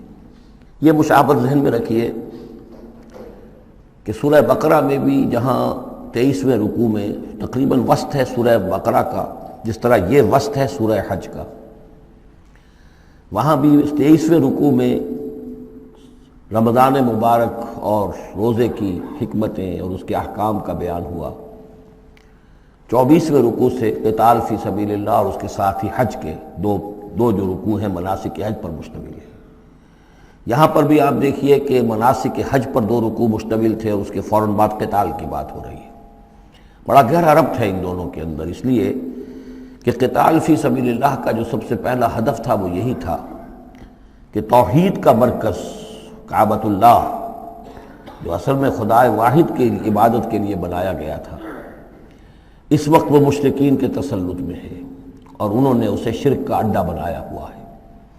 تو گویا کہ اب پہلا جو فرض منصبی ہے امت مسلمہ کا وہ یہ ہے کہ اس مرکز توحید کو مشرکین کے تسلط سے واگزار کرا کے اسے واقعتاً توحید ہی کا مرکز بنا دیا جائے۔ اس اعتبار سے ظاہر بات ہے کہ جنگ ناگزیر ہے، یہ صرف وعظ سے ہونے والا کام تو نہیں تھا، اس کے لیے تو ظاہر بات ہے کہ طاقت کا استعمال ناگزیر تھا، اسی لیے مناسک حج کے ذکر کی فوراً بعد اب یہ تذکرہ ہو رہا ہے۔ یہ آیات میرے خیال میں اثناء سفر ہجرت میں نازل ہوئی ہیں۔ فرمایا ان اللہ یدافع عن الذین آمنوا، اللہ تعالیٰ مدافعت کرے گا اہل ایمان کی طرف سے، یعنی اب جو نیا دور شروع ہو رہا ہے جس میں کہ آرمڈ کانفلکٹ ہوگا، مسلح تصادم ہوگا، تو مسلمان اور اہل ایمان اپنے آپ کو اکیلا نہ سمجھے، بلکہ ان کی پشت پر اللہ ہے، ان کی طرف سے دفاع کرنے کے لیے اللہ تعالیٰ جو ہے وہ ان کی نصرت فرمائے گا۔ ان اللہ یدافع عن الذین آمنوا ان اللہ لا یحب کل خوان کفور، اللہ تعالیٰ کو بالکل پسند نہیں ہے یہ لوگ جو بہت خیانت کرنے والے ہیں اور ناشکرے ہیں۔ یہ کون ہیں؟ یہ قریش مکہ کہ جنہوں نے ایک طرف خیانت کی انتہا کر دی کہ توحید کے مرکز کو شرک کا اڈا بنا دیا۔ یہ امانت ہے ان کے پاس حضرت اسماعیل اور حضرت ابراہیم علیہ السلام کی، اور یہ تو اس لیے تعبیر کیا گیا تھا ربنا لیقیموا الصلاۃ، اور حضرت ابراہیم نے دعا کی تھی وجنبنی وبنی ان نعبد الاصنام، لیکن ان لوگوں نے خیانت کی ہے، ان کی وراثت کے اندر صحیح طرز عمل اختیار نہیں کیا بلکہ خیانت کی روش اختیار کی، اور کفور ہیں، بہت ناشکرے ہیں، اس لیے کہ اس گھر کی وجہ سے انہیں یہ حیثیت حاصل ہے کہ یہ مرکزی شہر بنا ہوا ہے پورے جزیرہ نما عرب کا، اس گھر کی وجہ سے انہیں ان کے قافلوں کو تحفظ حاصل ہے کہ ان کے اوپر کوئی حملہ نہیں کرتا، اور مشرق اور مغرب کی جو ٹریڈ ہے اس کے گویا کہ یہ ایک طرح سے پروپرائٹری ان کے پاس حقوق آ گئے، ایکسکلوسیو پروپرائٹری رائٹس، کہ ظاہر بات ہے کوئی اور قافلہ بچ کر جا نہیں سکتا، قبائلی ریڈ سے اور حملے سے اور لوٹ مار سے، اور قریش کے قافلے کے اوپر کوئی حملہ کر نہیں سکتا، اسے کوئی چھو نہیں سکتا۔ تو اس گھر کی وجہ سے لإِلاف قریش إِلَافِهِمْ رِحْلَةَ الشِّتَاءِ وَالصَّيْفِ فَلْيَعْبُدُوا رَبَّ هَذَا الْبَيْتِ۔ یہ جو ان کے قافلے سردیوں میں جاتے ہیں یمن کی طرف اور گرمیوں میں جاتے ہیں شام کی طرف، تو ان کو سمجھنا چاہیے کہ یہ ساری جو ان کی چلت پھرت ہے یہ تو اس گھر کے طفیل ہے، اس کی وجہ سے انہیں یہ پروٹیکشن حاصل ہے، اور انہوں نے ناشکری کی ہے۔ تو اذن للذین یقاتلون بانہم ظلموا، اب اجازت دی جا رہی ہے ان لوگوں کو جن پر کہ جنگ ٹھوس دی گئی ہے، یعنی جو صورتحال پیدا کر دی گئی ہے کہ انہیں گھروں سے نکال دیا گیا، ہجرت پر مجبور کر دیا گیا، انہیں ستایا گیا، سال ہا سال سے ان پر پرسیکیوشن ہو رہی ہے، ٹارچر کیا جا رہا ہے۔ ابھی تک تو اللہ تعالیٰ نے ان کو ہاتھ روکے رکھنے کا حکم دیا ہوا تھا، کفو ایدیکم، چاہے وہ براہ راست وحی جلی کی شکل میں قرآن میں آیت نہیں آئی تھی، لیکن حضور کے ذریعے سے اللہ تعالیٰ کا یہ حکم لوگوں تک پہنچ چکا تھا، لیکن اب ان کے ہاتھ کھولے جا رہے ہیں۔ اذن للذین یقاتلون بانہم ظلموا، اب جو ان پر ظلم کیا گیا ہے اس کے سبب سے ان کو اجازت دی جا رہی ہے کہ اب وہ اینٹ کا جواب پتھر سے دے سکتے ہیں۔ وَإِنَّ اللَّهَ عَلَىٰ نَصْرِهِمْ لَقَدِيرٌ، اور دوبارہ پھر تاکید کے ساتھ کہہ دیا کہ ان کو اپنے آپ کو اکیلے نہ سمجھیں، یقیناً اللہ تعالیٰ ان کی نصرت پر قادر ہے، ان کی مدد فرمائے گا۔ الذین اخرجوا من دیارہم، وہ لوگ کہ جو اپنے گھروں سے نکال دیے گئے، یہ سب کون تھے؟ مہاجرین جو تھے، یہ مکے سے جو نکلنے پر مجبور کر دیے گئے، اہل و عیال کو چھوڑ کر نکلنے پر مجبور ہوئے۔ الذین اخرجوا من دیارہم بغیر حق، جو نکال دیے گئے اپنے گھروں سے، اپنے علاقوں سے نا حق، الا ان یقولوا ربنا اللہ، صرف اس جرم کی پاداش میں کہ انہوں نے کہا ہمارا رب اللہ ہے، ہم صرف ایک اللہ کو مانتے ہیں اور دوسرے آلہہ کو، دوسرے معبودوں کو، دوسرے دیویاں اور دیوتاؤں جو تمہارے من گھڑت ہے ہم ان کو تسلیم کرنے کو تیار نہیں۔ ولولا دفع اللہ الناس بعضهم ببعض، اور اگر اللہ تعالی بعض لوگوں کو بعض کے ذریعے سے دور نہ کرتا رہتا، یعنی زمین میں یہ مضمون آ چکا ہے، سورہ بقرہ کی آیت نمبر 251 میں بھی یہی مضمون آیا تھا، جب طالوت اور جالوت کی جنگ ہوئی تھی، اس کے بعد یہ بات آئی تھی کہ اللہ تعالیٰ وقتاً فوقتاً زمین کی صفائی کرتا رہتا ہے، کہ جو بڑے فاسد قسم کے لوگ ہوتے ہیں اور مفسد قسم کے لوگ ہوتے ہیں، فاسد کلچر ہوتا ہے، فاسد ثقافت ہو جاتی ہے، تو پھر کوئی نہ کوئی ایسی شکل ہوتی ہے کہ اللہ تعالیٰ ان کو ختم کر کے، ان کا استیصال کر کے، ان لوگوں کو کچھ لوگوں کے ذریعے سے دنیا سے نیست و نابود کر دیتا ہے۔ اگر ایسا نہ ہوتا رہتا، وہاں یہ الفاظ آئے تھے اگر ایسا نہ ہوتا رہتا تو لفسدت الارض، زمین میں تو فساد ہی فساد ہوتا۔ پھر یہاں فرمایا وَلَوْلَا دَفْعُ اللَّهِ النَّاسَ بَعْضَهُم بِبَعْضٍ لَهُدِّمَتْ صَوَامِعُ وَبِيَعٌ وَصَلَوَاتٌ وَمَسَاجِدُ يُذْكَرُ فِيهَا اسْمُ اللَّهِ كَثِيرًا، تو ڈھا دیے جاتے سارے خانقاہیں اور تکیے اور سارے گرجے اور کنیسے اور ساری سینیگوگز، صلوتا یہ عربی زبان کا لفظ ہے، صلاۃ ہی سے ہے، یہ عربی اور جیسا کہ میں نے عرض کیا ہے بارہا، عبرانی اور عربی زبان جو ہے یہ عبرانی زبان کا لفظ ہے صلوتا، اور عربی اور عبرانی جو ہیں یا تو سگی بہنیں ہیں کسی ایک ہی زبان کی، یہ دونوں نکلی ہوئی شاخیں ہیں، اور یا یہ کہ عبرانی ماں ہے اور عربی اس کی بیٹی ہے، یہ ان کے درمیان رشتہ ہے۔ صلاۃ کا لفظ جو عربی میں آیا ہے اور قرآن مجید میں صلوتا یہ وہاں پر بھی موجود تھا۔ ہمارے ہاں سلام ہے، ان کا شلام ہے، وہ فرق اتنا ہی ہے، وہ شین کے ساتھ اور وہ بڑا اس کو گول کر کے شلام کہتے ہیں، باقی ہمارے یہاں سلام ہے، فرق کوئی خاص نہیں ہے۔ ان کا جو یوم کپور ہے وہ یوم کفارہ ہے، یوم جو کہ یوم کی طرح ہے، کپور پے اور فے، جیسا کہ میں نے آپ کو بتایا تھا ذوالکفل میں پے فے کی جگہ ہو جاتی ہے، تو یوم کپور ہے ان کے ہاں، یوم کفارہ۔ تو یہ تقریباً تمام جو اصطلاحات ہیں وہ بہت ایک دوسرے کے قریب ہیں۔ تو اگر ایسا نہ ہوتا کہ اللہ تعالیٰ کچھ لوگوں کے ذریعے سے اس دنیا سے نیست و نابود کرتا رہتا، تو پھر تو یہ کہ کوئی عبادت گاہیں دنیا میں قائم ہی نہ رہتی۔ ظاہر بات ہے اپنے اپنے وقت میں یہ تمام عبادت گاہیں خدا واحد کی عبادت کے لیے بنائی گئی تھی، ومساجد، اور مسجدیں یذکر فیہا اسم اللہ کثیرا، جن میں کہ اللہ تعالیٰ کا نام کثرت سے لیا جائے۔ وَلَيَنصُرَنَّ اللَّهُ مَن يَنصُرُهُ، یہ بہت اہم ہے، یہ آیت کا ٹکڑا، اور یہ ہر شخص کو یاد کر لینا چاہیے۔ لازماً اللہ مدد کرے گا ان کی جو اس کی مدد کرتے ہیں، اس میں زیادہ زور ہے وَلَيَنصُرَنَّ اللَّهُ، عربی زبان میں اس سے زیادہ تاکید کا اسلوب نہیں ہے۔ فعل مضارع سے پہلے لام زبر کے ساتھ، لام مفتوح، اور آخر میں نون مشدد تشدید کے ساتھ، افعلو یہ میں کروں گا، لافعلن میں لازماً کروں گا، یہ جو انداز ہے اس میں کوئی شک نہیں۔ وَلَيَنصُرَنَّ اللَّهُ مَن يَنصُرُهُ، لیکن دوسری بات یہ آئی کہ ظاہر بات ہے کہ یک طرفہ معاملہ نہیں ہے، تم اللہ کی مدد کرو گے تو اللہ تمہاری مدد کرے گا۔ تم اللہ کے باغیوں کے ساتھ دوستیوں کی پیلیں بڑھاؤ، اللہ کے دشمنوں کے ساتھ تمہاری جو ہے وفاداریاں ہوں، اور تم چاہو کہ اللہ تمہاری مدد کرے، یہ تو انہونی بات ہے۔ جیسے سورہ بقرہ میں ہم نے دیکھا تھا فاذکرونی اذکرکم، تم مجھے یاد رکھو میں تمہیں یاد رکھوں گا۔ اسی طرح وَلَيَنصُرَنَّ اللَّهُ مَن يَنصُرُهُ، لازماً اللہ مدد کرے گا ان کی۔ اسی سورہ مبارکہ میں ہم دیکھ چکے ہیں کہ اس کا یقین ہونا چاہیے بندہ مومن کو، اور یہ یقین اس کا بہت بڑا سہارا بنتا ہے، اس کے صبر کا اور ثبات کا اور استقامت کا۔ ورنہ یہ کہ اگر اس یقین، اس اللہ کی مدد کی امید کی رسی کو وہ کاٹ دے تو پھر اس کے لیے کوئی سہارا نہیں رہے گا۔ ان اللہ لقوی عزیز، اور پھر یہ کہ اللہ جو مدد کا وعدہ کر رہا ہے تو اللہ کوئی کمزور تو نہیں ہے، قوی ہے، زبردست ہے، توانا ہے، عزیز ہے، زبردست ہے۔ الذین ان مکناہم فی الارض، وہ لوگ کہ جنہیں اگر ہم زمین میں تمکن عطا کر دیں، یہ وہی لفظ ہے کذالک مکننا لیوسف، سورہ یوسف میں 2 مرتبہ ہم پڑھ چکے ہیں۔ الذین ان مکناہم فی الارض، وہ لوگ کہ جنہیں اگر ہم زمین میں تمکن، قدرت، طاقت، غلبہ، حکومت، استیلاء عطا کر دیں تو وہ کیا کریں گے؟ اقاموا الصلاۃ، پہلا کام ہے نماز قائم کریں گے۔ یہی کام حضور نے کیا، جاتے ہی سب سے پہلے جمعہ قائم کیا، اور پھر یہ کہ مسجد نبوی کی تعمیر کی، پہلا کام۔ وآتوا الزکوٰۃ، زکوٰۃ ادا کریں گے، آتوا الزکوٰۃ، اور دیں زکوٰۃ، اقاموا الصلاۃ وآتوا الزکوٰۃ، اور دیں گے وہ زکوٰۃ، اور یہ کہ زکوٰۃ کا نظام قائم کیا جائے تاکہ جو بھی معاشرے کے اندر پسماندہ طبقے کے پاس جن کے ہاں احتیاج ہے ان کا بھی کفالت کا بندوبست ہے۔ وَأَمَرُوا بِالْمَعْرُوفِ، اور وہ نیکی کا حکم دیں گے، وَنَهَوْا عَنِ الْمُنکَرِ، اور بدی سے روکیں گے، وَلِلَّهِ عَاقِبَةُ الْأُمُورِ، اور تمام معاملات کا بالکل آخری انجام تو ہے تو وہ تو ظاہر ہے کہ اللہ ہی کے ہاتھ میں ہے، اللہ کی قبضہ قدرت میں ہے۔ اس کو ہم یہ کہہ سکتے ہیں ایک اعتبار سے کہ گویا یہ نبی اکرم صلی اللہ علیہ وسلم کا مینیفیسٹو تھا۔ مینیفیسٹو ایک تو ہمارا آج کا تصور ہے کہ انتخابات میں جو پارٹیاں حصہ لیتی ہیں وہ اپنا اپنا پروگرام دیتی ہیں، لیکن اس سے علیحدہ کر دیجئے۔ لیکن چونکہ حضور، اگر یہ روایت صحیح ہے کہ یہ آیات نازل ہوئی ہیں جبکہ حضور تشریف لے جا رہے ہیں مکے سے مدینے کی طرف ہجرت کے سفر پر، تو اللہ کے علم میں ہے کہ اب آپ کا جو وہاں داخلہ ہونے والا ہے وہ تو ہوگا ایک بے تاج بادشاہ کی حیثیت سے، جاتے ہی آپ کو وہاں اللہ تعالیٰ کی طرف سے اختیار اور اقتدار مل جائے گا۔ تو جب یہ صورت ہوگی تو کیا کریں گے، ان کی پرائرٹیز کیا ہوں گی؟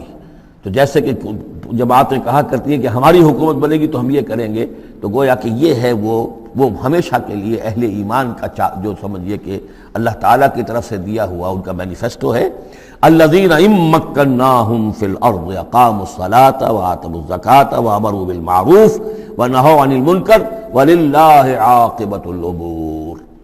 یہ آیات خاص ہیں۔ اب دیکھیے پھر وہی جو مکی صورتوں کا مضمون ہوتا ہے بالکل انداز جو ہے وہ بدل جائے گا۔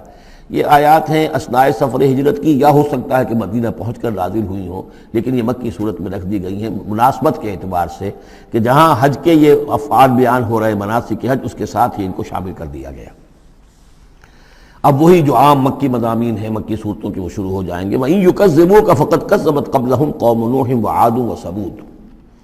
اور اے نبی اگر یہ آپ کو جھٹلا رہے ہیں تو آپ سے پہلے بھی جھٹلایا ہے قوم نوح نے، قوم عاد نے، قوم سمود نے، قوم ابراہیم و قوم لوط، ابراہیم کی قوم نے اور لوط کی قوم نے، واصحاب مدین اور مدین والوں نے، وکذب موسیٰ اور موسیٰ کی بھی تکذیب کی گئی تھی، فاملیت للکافرین، تو میں نے کافروں کو کچھ ڈھیل دی، مہلت دی، ان کی رسی دراز کی، ثم اخذتہم، پھر میں نے ان کو پکڑ لیا، فکیف کان نکیر، تو میری پکڑ کیسی رہی، کیا حشر ہوا قوم نوح کا اور قوم ہود کا اور قوم صالح کا۔ ان تمام اقوام کے جو حالات ہیں وہ قرآن مجید میں بار بار آ چکے ہیں۔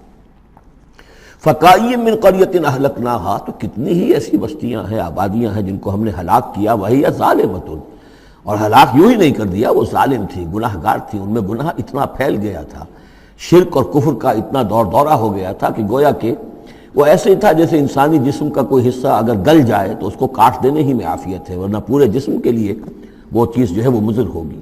ایمپوٹیشن ہو جاتی ہے، ہاتھ کا، آرم کا ایمپوٹیشن ہو گیا، پیر کا ایمپوٹیشن کر دیا گیا کہ اتنا گل سڑ گیا ہے کہ یہاں سے متعفن مواد جو ہے اگر خون میں جذب ہو کر پورے جسم میں جائے گا تو پوری جان جو ہے اس کی ہلاکت کا اندیشہ ہے۔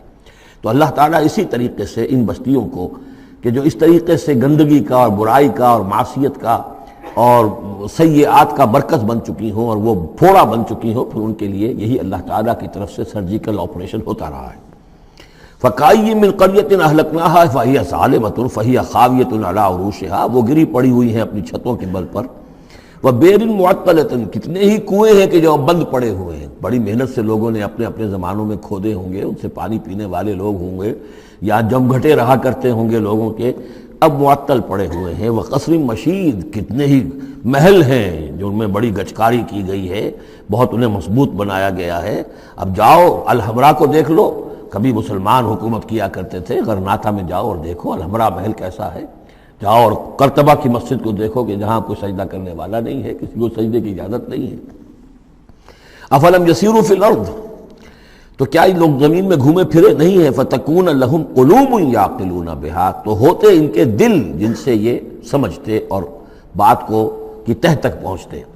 تو یہ جو لفظ قلب کے ساتھ عقل آیا ہے، اب اس کو اچھی طرح سمجھ لیجئے، چونکہ یہ بات میری تو آپ کے سامنے آ چکی ہے کہ میرے نزدیک انسان ایک مرکب وجود کا حامل ہے۔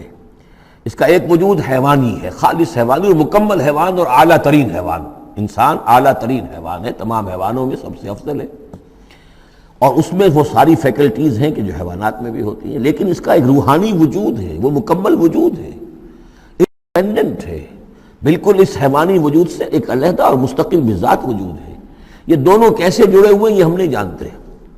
وہ تو ہمیں یہ بھی معلوم نہیں کہ انسانی جسم میں جان کہاں ہے، کچھ پتہ نہیں، کہاں دل میں ہے کہیں ہے، تو دل تو بدل دیتے ہیں لوگ، پھر بھی وہ جان تو وہی کی وہی رہتی ہے۔ اب تو جو کچھ ہو رہا ہے آپ کو معلوم ہے، تو جان کہاں ہے، کس چیز سے متعلق، دماغ سے متعلق ہے، دل سے متعلق، کہاں سے متعلق؟ تو لائف ہی کو ہم نہیں جانتے، تو لائف سے آگے روح کا تعلق کس طور سے ہے ہم کیا جان سکتے ہیں؟ ہست رب الناس رابا جان الناس، اتصال بے تکیف بے قیاس، یہ متصل ہے، یہ جو روحانی وجود ہے اور حیوانی وجود ہے یہ متصل ہے، ملے ہوئے تو ہیں، لیکن یہ اتصال ایسا ہے بے تکیف بے قیاس، نہ اس کی کیفیت معلوم ہو سکتی ہے، نہ اس کو کسی اور چیز پر قیاس کیا جا سکتا ہے، لیکن ہے دو علیحدہ وجود۔ ایک وجود پہلے پیدا کیا گیا تھا، کما خلقناکم اول مرہ، دوسرا وجود اس عالم خلق کے اندر آتا ہے، اور ان میں سے ہر ایک کی، دونوں کی اپنی اپنی عقل ہے۔ روح کی اپنی عقل ہے، روح کی اپنی آنکھ ہے، روح کے اپنے کان ہیں، اور جسم کے حیوانی وجود کے اپنی آنکھیں ہیں، اپنے کان ہیں، اپنی عقل ہے۔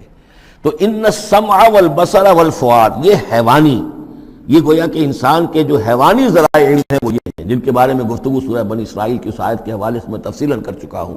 ان السمع والبصر والفؤاد کل اولئک کان عنہ مسئولا۔ لیکن انسان کے اندر جو یہ روح ہے یہ دیکھتی بھی ہے، یہ سنتی بھی ہے، اس کے اپنے کان ہیں، وہ غیر مرئی کان ہیں، غیر مرئی آنکھیں ہیں، لیکن اس کی اپنی عقل ہے۔ اب یہاں دیکھیے یہ دونوں چیزیں واضح ہو جائیں گی۔ فَتَكُونَ لَهُمْ قُلُوبٌ يَعْقِلُونَ بِهَا، تو ہوتے ان کے دل کہ جن سے یہ بات سمجھتے، او آذان یسمعون بها، یا ہوتے کان جن سے یہ سنتے، فإنها لا تعمى الابصار ولكن تعمى القلوب التي في الصدور، اس لیے کہ آنکھیں اندھی نہیں ہوا کرتی، دل اندھے ہو جاتے ہیں جو سینوں کے اندر ہے۔ یہ کون سا اندھاپا ہے؟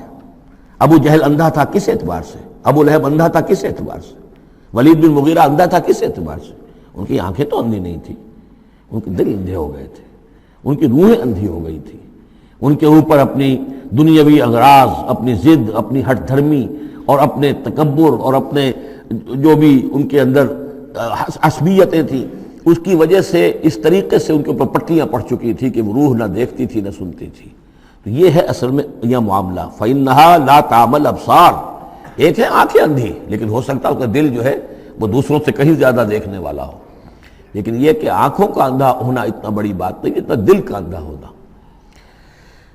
افلم یسیروا فی الارض فتکون لہم قلوب یعقلون بہا، تو کیا یہ زمین میں گھومے پھرے نہیں، پھر ہوتی ہیں ان کے دل کہ جن سے یہ بات کو سمجھتے، او آذان یسمعون بہا، یا ہوتے کان، روح کے کان کہ جن سے یہ سنتے، دیدن دیگر آموز سنیدن دیگر آموز، اس لیے کہ ظاہر بات ہے بستیوں کو تو وہ دیکھتے تھے، کتا بھی دیکھ رہا ہے کہ کار آ رہی ہے، اسے بچنا ہے، وہ بھی اپنی جان بچاتا ہے، انسان نے بھی دیکھ لیا اور وہ بھی جان بچانے کے لیے ایک طرف ہو گیا، تو کوئی بڑا فرق نہیں۔ یہ حیوانی جو دیکھنا ہے وہ تو دیکھنا ہے، لیکن انسان کا دیکھنا کچھ اور ہے۔ فَإِنَّهَا لَا تَعْمَى الْأَبْصَارُ وَلَكِنْ تَعْمَى الْقُلُوبُ الَّتِي فِي الصُّدُورِ، اس لیے کہ آنکھیں اندھے نہیں ہوا کرتی بلکہ دل اندھے ہو جاتے ہیں جو سینوں کے اندر ہیں، اس لیے کہ روح کا مسکن قلب ہے، یہ ہم جانتے ہیں، روح کا مسکن قلب ہے، یہ ہم نہیں جانتے کہ کیسے، کس طرح۔ بہرحال دل کو آپ اگر کہیں کاٹیں گے پیٹیں گے تو کہیں وہ آپ کو اس میں روح نظر نہیں آئے گی، وہ غیر مرئی شے ہے، لیکن تعلق اس کا جو ہے وہ قلب انسانی کے ساتھ ہے۔ وَيَسْتَعْجِلُونَكَ بِالْعَذَابِ وَلَن يُخْلِفَ اللَّهُ وَعْدَهُ، اور یہ لوگ جلدی مچا رہے ہیں نبی آپ سے عذاب کی، اور اللہ تعالیٰ اپنے وعدے کی ہرگز خلاف ورزی نہیں کرے گا۔ وہ عذاب آئے گا، کس شکل میں آئے گا ابھی اللہ تعالیٰ نے اس کو چھپا کر رکھا ہوا ہے، کب آئے گا وہ بھی اللہ نے چھپایا ہوا ہے۔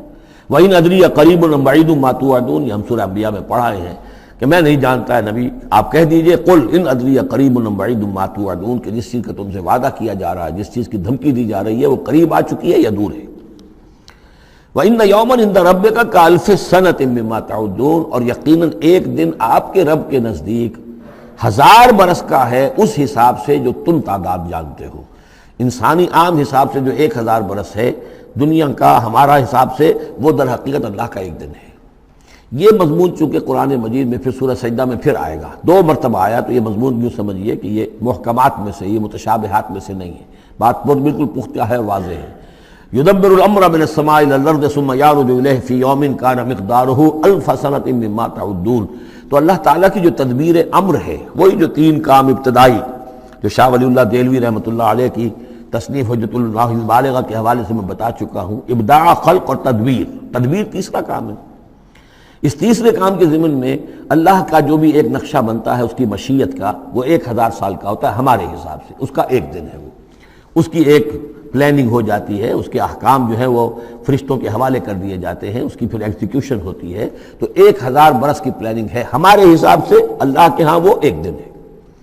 وَكَأَيٍّ مِّن قَرْيَةٍ أَمْلَيْتُ لَهَا، اور کتنی ہی بستیاں ایسی ہوئی ہیں کہ جنہیں ہم نے ڈھیل دی تھی، وَهِيَ ظَالِمَةٌ، لیکن وہ تھیں گناہ گار، ثُمَّ أَخَذْتُهَا، پھر میں نے ان کو پکڑ لیا، وَإِلَيَّ الْمَصِيرُ، اور میری ہی طرف لوٹ کر آنا ہے۔ قُلْ يَا أَيُّهَا النَّاسُ إِنَّمَا أَنَا لَكُمْ نَذِيرٌ مُّبِينٌ، کہہ دیجئے اے نبی، اے لوگو، میں ہوں ایک خبردار کرنے والا، صاف صاف تمہارے لیے ایک خبردار کرنے والا آیا ہوں، ڈرانے والا آیا ہوں، بتا دینے والا ہوں کہ یہ مراحل زندگی کے آنے والے ہیں۔ فالذین آمنوا وعملوا الصالحات، جو لوگ ایمان لائیں اور نیک عمل کریں، لہم مغفرۃ ورزق کریم، ان کے لیے اللہ کی طرف سے مغفرت ہے، یہ میں بشارت دے رہا ہوں، اور رزق کریم، اور بہت ہی باعزت روزی ملے گی۔ والذین سعوا فی آیاتنا معاجزین، اور جو لوگ ہماری آیات کے بارے میں تگ و دو کریں گے کہ انہیں کسی طریقے سے فیل کر دیں، ناکام کر دیں، غیر مؤثر کر دیں، ان آیات کو پھیلنے نہ دیں، اولئک اصحاب الجحیم، تو یہ وہ لوگ ہیں کہ جہنم والے ہیں۔ وما ارسلنا من قبلک، یہ کافی مشکل آیت ہے قرآن مجید کی جو اگلی آ رہی ہے، اور اس میں کافی قیل و قال ہے۔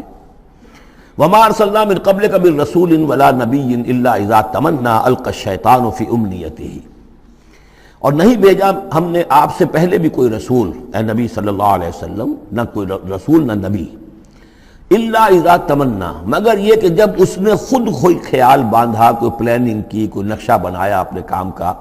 ایک تو یہ کہ اللہ کی طرف سے ہدایت آ رہی کہ اب یہ کیجئے، اب یہ کیجئے، اب یہ کیجئے، ظاہر بات ہے کہ اس میں تو کسی خطا کا کوئی امکان ہی نہیں، وہی چاہے وہ وحی جلی ہو اور چاہے وحی خفی ہو، نبی کے لیے وحی جلی، وحی خفی دونوں محفوظ ہیں۔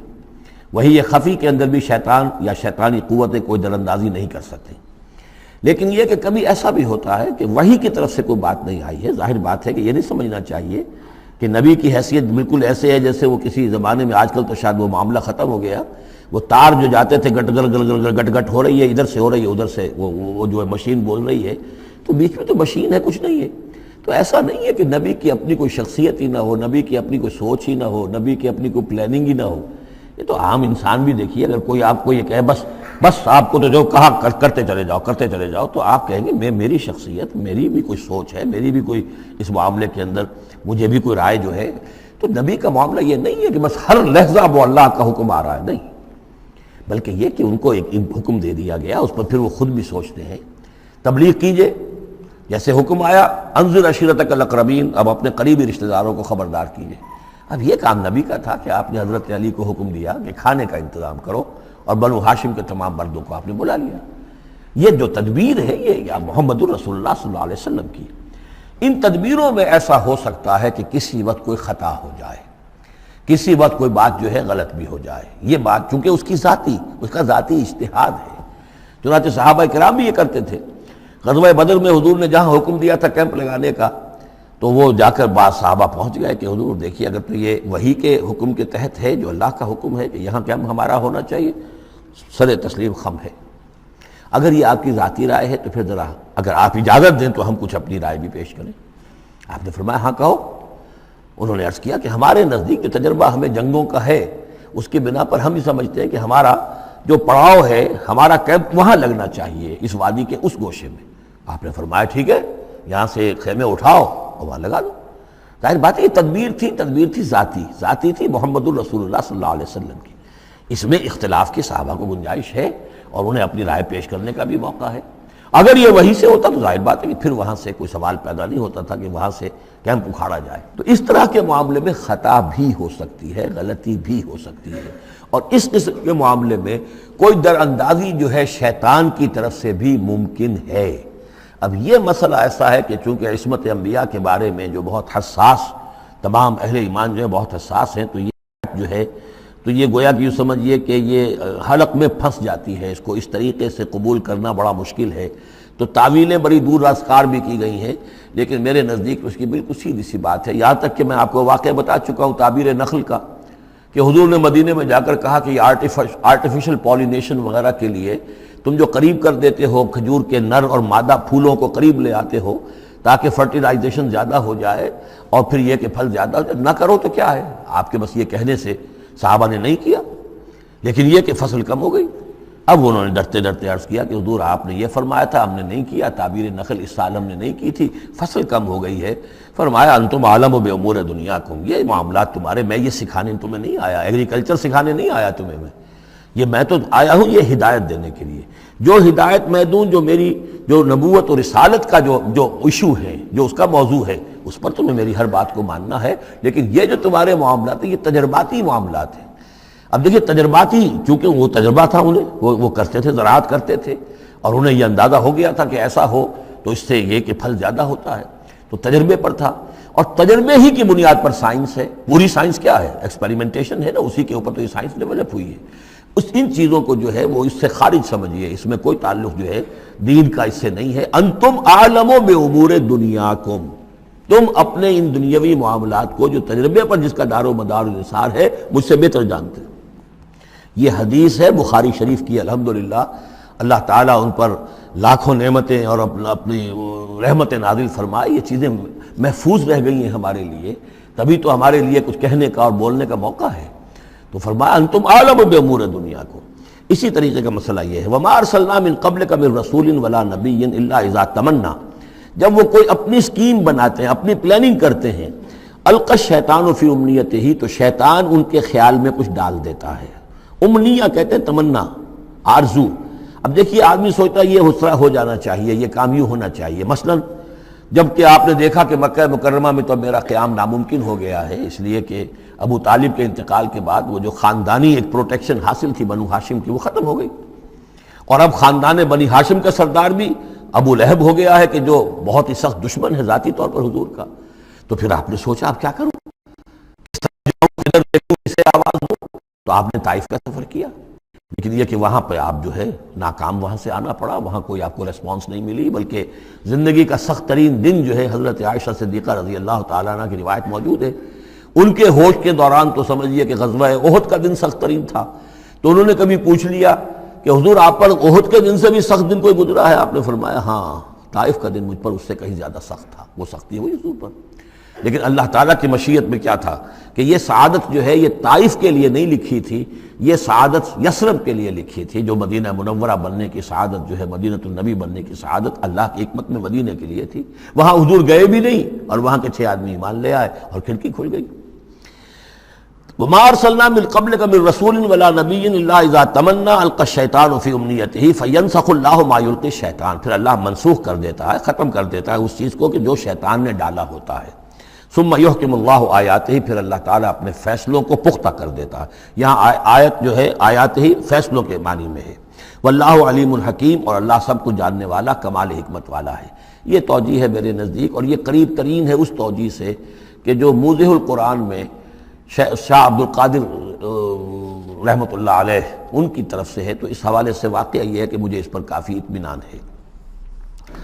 لیجعل ما یلقی الشیطان فتنۃ للذین فی قلوبہم مرض، اور اس میں بھی اللہ کی ایک حکمت ہے کہ شیطان کی طرف سے جو کوئی آمیزش ہو جاتی ہے کسی وقت اس قسم کے معاملات میں، تو اس کو اللہ تعالیٰ فتنہ بنا دیتا ہے ان لوگوں کے لیے جن کے دلوں میں مرض ہوتا ہے، روگ ہوتا ہے، والقاسیۃ قلوبہم، اور جن کے دل سخت ہو چکے ہوتے ہیں، وَإِنَّ الظَّالِمِينَ لَفِي شِقَاقٍ بَعِيدٍ، اور یقیناً ظالم جو ہیں وہ تو یقیناً مخالفت میں اور دشمنی میں بہت دور جا چکے ہیں۔ وَلِيَعْلَمَ الَّذِينَ أُوتُوا الْعِلْمَ، اور یہ تاکہ جان لے وہ لوگ کہ جنہیں علم دیا گیا تھا، انہ الحق من ربک، کہ یہ سب حق ہے آپ کے رب کی طرف سے، پھر جو بھی آخری فیصلہ اللہ کا آتا ہے اس پر پورا انشراح ہو جاتا ہے، فیؤمنوا بہ، تو وہ اس پر ایمان رکھتے ہیں، فتخبت لہ قلوبہم، اور اس پر ان کے دل جو ہے وہ اللہ کے سامنے جھک جاتے ہیں، وان اللہ لہادی الذین آمنوا الی صراط مستقیم، اور یقیناً اللہ تعالیٰ ہدایت دینے والا ہے ان کو جو ایمان لائیں سیدھے راستے کی طرف۔ یعنی کبھی اس طرح کی کوئی غلطی ہو بھی جائے، ایبریشنز جس کو ہم کہیں گے، ذرا کہیں ہو بھی جائے تو اللہ تعالیٰ پھر راستہ سیدھا کر دیتا ہے اور پھر ان کے رخ کو بالکل صحیح سمت میں موڑ دیتا ہے۔ وَلَا يَزَالُ الَّذِينَ كَفَرُوا فِي مِرْيَةٍ مِّنْهُ، اور یہ لوگ جو کفر کر رہے ہیں ان کو تو یہ تو شک و شبہ ہی میں رہیں گے، ان کے شکوک و شبہات کبھی ختم ہونے والے نہیں ہیں، حتیٰ تأتیہم الساعۃ بغتۃ، یہاں تک کہ یا تو قیامت آ دھمکے ان پر اچانک، اور یاتیہم عذاب یوم عقیم، یا پھر وہ عذاب جو ہے بانج دن کا، یعنی ایسا دن کہ جو خیر سے خالی ہوگا، بانج ہوگا، بانج دن، یوم عقیم کا جو عذاب ہے وہ ان پر مسلط ہو جائے۔ الملک یومئذ للہ، اس دن راج ہوگا پھر صرف اللہ کا، کسی کے پاس کوئی اختیار نہیں ہوگا۔ یحکم بینہم، یعنی یہ کہ آج بھی راج تو اللہ ہی کا ہے، حکم اسی کا چل رہا ہے، لیکن یہ کہ پھر بھی کچھ نہ کچھ پردے پڑے ہوئے ہیں، کچھ نہ کچھ ڈرامے سے ہو رہے ہیں کہ یہاں یہ بادشاہ صاحب ہیں اور یہاں یہ سردار ہے قبیلے کا، کچھ نہ کچھ لوگوں کے نگاہوں کے اوپر پردے پڑے ہوئے ہیں، لیکن ایک دن آئے گا کہ وہ سب پردے اٹھ جائیں گے۔ لمن الملک اليوم للہ الواحد القہار، پکارا جائے گا آج کے دن کس کی بادشاہی ہے، اللہ کی جو واحد ہے، قہار ہے۔ یحکم بینہم، وہ ان کے مابین فیصلہ کرے گا، فالذین آمنوا وعملوا الصالحات فی جنات النعیم، تو جو لوگ ایمان لائے اور انہوں نے نیک عمل کیے ہوں گے وہ ہوں گے جنتوں میں، نعمتوں والے باغات میں۔ والذین کفروا وکذبوا بآیاتنا، اور وہ لوگ کہ جو کفر کی روش اختیار کریں اور ہماری آیت کو جھٹلائیں، فاولئک لہم عذاب مہین، تو ان کے لیے ہوگا اہانت آمیز، رسوا کن عذاب۔ والذین ہاجروا فی سبیل اللہ، اب دیکھیے یہ ہجرت کا، چونکہ یہ بالکل یعنی مکی دور کے بالکل آخری زمانے کی یہ صورت ہے، بالکل متصل سمجھیے، جیسے کہ ہجرت کے متصلاً بعد سورہ بقرہ، ہجرت کے بالکل متصلاً قبل یہ سورہ حج۔ والذین ہاجروا فی سبیل اللہ ثم قتلوا، اور وہ لوگ جنہوں نے ہجرت کی اللہ کی راہ میں، پھر خواہ وہ قتل ہو گئے اور ماتو، یا یہ کہ اپنی طبعی موت مر گئے، لَيَرْزُقَنَّهُمُ اللَّهُ رِزْقًا حَسَنًا، دونوں صورتوں میں اللہ تعالیٰ ان کو لازماً بہت رزق حسن عطا فرمائے گا۔ وَإِنَّ اللَّهَ لَهُوَ خَيْرُ الرَّازِقِينَ، اور یقیناً اللہ ہی ہے بہترین رزق دینے والا۔ لَيُدْخِلَنَّهُمْ مُدْخَلًا يَرْضَوْنَ، اور وہ لازماً داخل کرے گا انہیں ان جگہ، ان مقامات پر کہ جن سے وہ راضی ہو جائیں گے۔ وَإِنَّ اللَّهَ لَعَلِيمٌ حَلِيمٌ، اللہ تعالیٰ یقیناً علیم ہے، سب کچھ جاننے والا، اور حلیم ہے، تحمل والا ہے۔ ذَلِكَ وَمَنْ عَاقَبَ بِمِثْلِ مَا عُوقِبَ بِهِ، یہ تو ہے ہی، اور یہ کہ جو شخص زیادتی کرے، جس نے بدلہ لیا، بمثل ما عوقب بہ، جیسا کہ اس پر زیادتی کی گئی تھی، جیسا کہ اس پر ظلم کیا گیا تھا، ثم بغی علیہ، پھر اس پر مزید زیادتی کی جائے، لینصرنہ اللہ تعالیٰ اس کی لازماً مدد کریں گے۔ یعنی جو زیادتیاں ہو چکی ہیں مسلمانوں پر، اب ان کا حق ہے کہ ان کا بدلہ لیں، پھر اگر ان کی طرف سے اضافی زیادتی اور ہوگی تو پھر اللہ تعالیٰ کی طرف سے ان کی مدد کا پختہ وعدہ ہے۔ ان اللہ لعفو غفور، یقیناً اللہ تعالیٰ عفو اور غفور ہے، معاف فرمانے والا، درگزر کرنے والا ہے۔ ذالک بان اللہ یولج اللیل فی النہار، اور یہ اس لیے ہے یعنی یہ کہ اللہ تعالیٰ کا پورا یہ نظام کائنات کا اسی طرح چل رہا ہے، اسی عدل پر، انصاف پر۔ یہ نہ ہو تو جیسے کہ ابھی آیت آئی تھی کہ اگر ایک گروہ کو دوسرے گروہ کے ذریعے سے ہٹاتے نہ رہتے، نیست و نابود نہ کرتے رہتے، تو زمین میں فساد بچ جاتا۔ لہدمت صوامع وبیع وصلوات ومساجد یذکر فی اسم اللہ کثیرا، اس طرح فرمایا کہ ہمارا ایک نظام ہے جو اس دنیا کا ہے، اس طرح کا ایک نظام جو ہے وہ آفاقی بھی ہے۔ ذالک بان اللہ یولج اللیل فی النہار، یہ اس لیے کہ اللہ تعالیٰ رات کو لے آتا ہے دن میں پروتا ہوا، ویولج النہار فی اللیل، اور دن کو لے آتا ہے رات میں پروتے ہوئے، وان اللہ سمیع بصیر، اللہ سب کچھ سننے والا اور دیکھنے والا ہے۔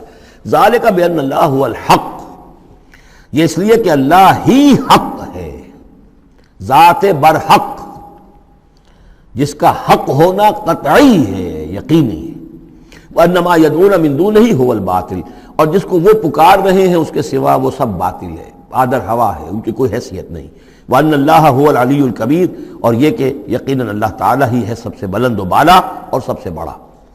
أَلَمْ تَرَ أَنَّ اللَّهَ أَنزَلَ مِنَ السَّمَاءِ مَاءً، کیا تم نے دیکھا نہیں کہ اللہ نے اتارا آسمان سے پانی، فَتُصْبِحُ الْأَرْضُ مُخْضَرَّةً، تو زمین سبز ہو جاتی ہے، سرسبزی شادابی نظر آتی ہے۔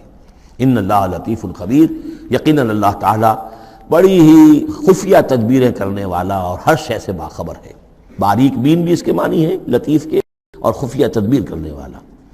لہو ما فی السماوات و ما فی الارض، جو کچھ آسمانوں میں ہے وہ بھی اسی کا ہے، اور جو کچھ زمین میں ہے وہ بھی اسی کا ہے۔ وَإِنَّ اللَّهَ لَهُوَ الْغَنِيُّ الْحَمِيدُ، اور یقیناً اللہ تعالیٰ الغنی ہے، یعنی اسے کوئی احتیاج نہیں، الحمید ہے، اپنی ذات میں خود محمود ہے، ستودہ صفات ہے، اسے کسی حمد کی ضرورت نہیں۔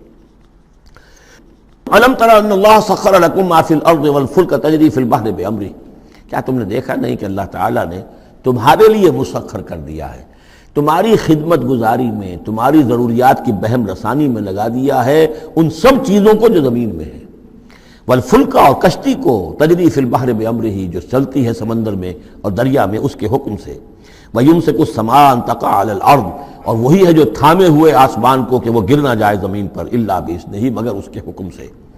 ان اللہ بالناس لرؤوف الرحیم، یقیناً اللہ تعالیٰ انسانوں کے حق میں بہت ہی شفیق ہے، نرمی کرنے والا ہے اور مہربان ہے۔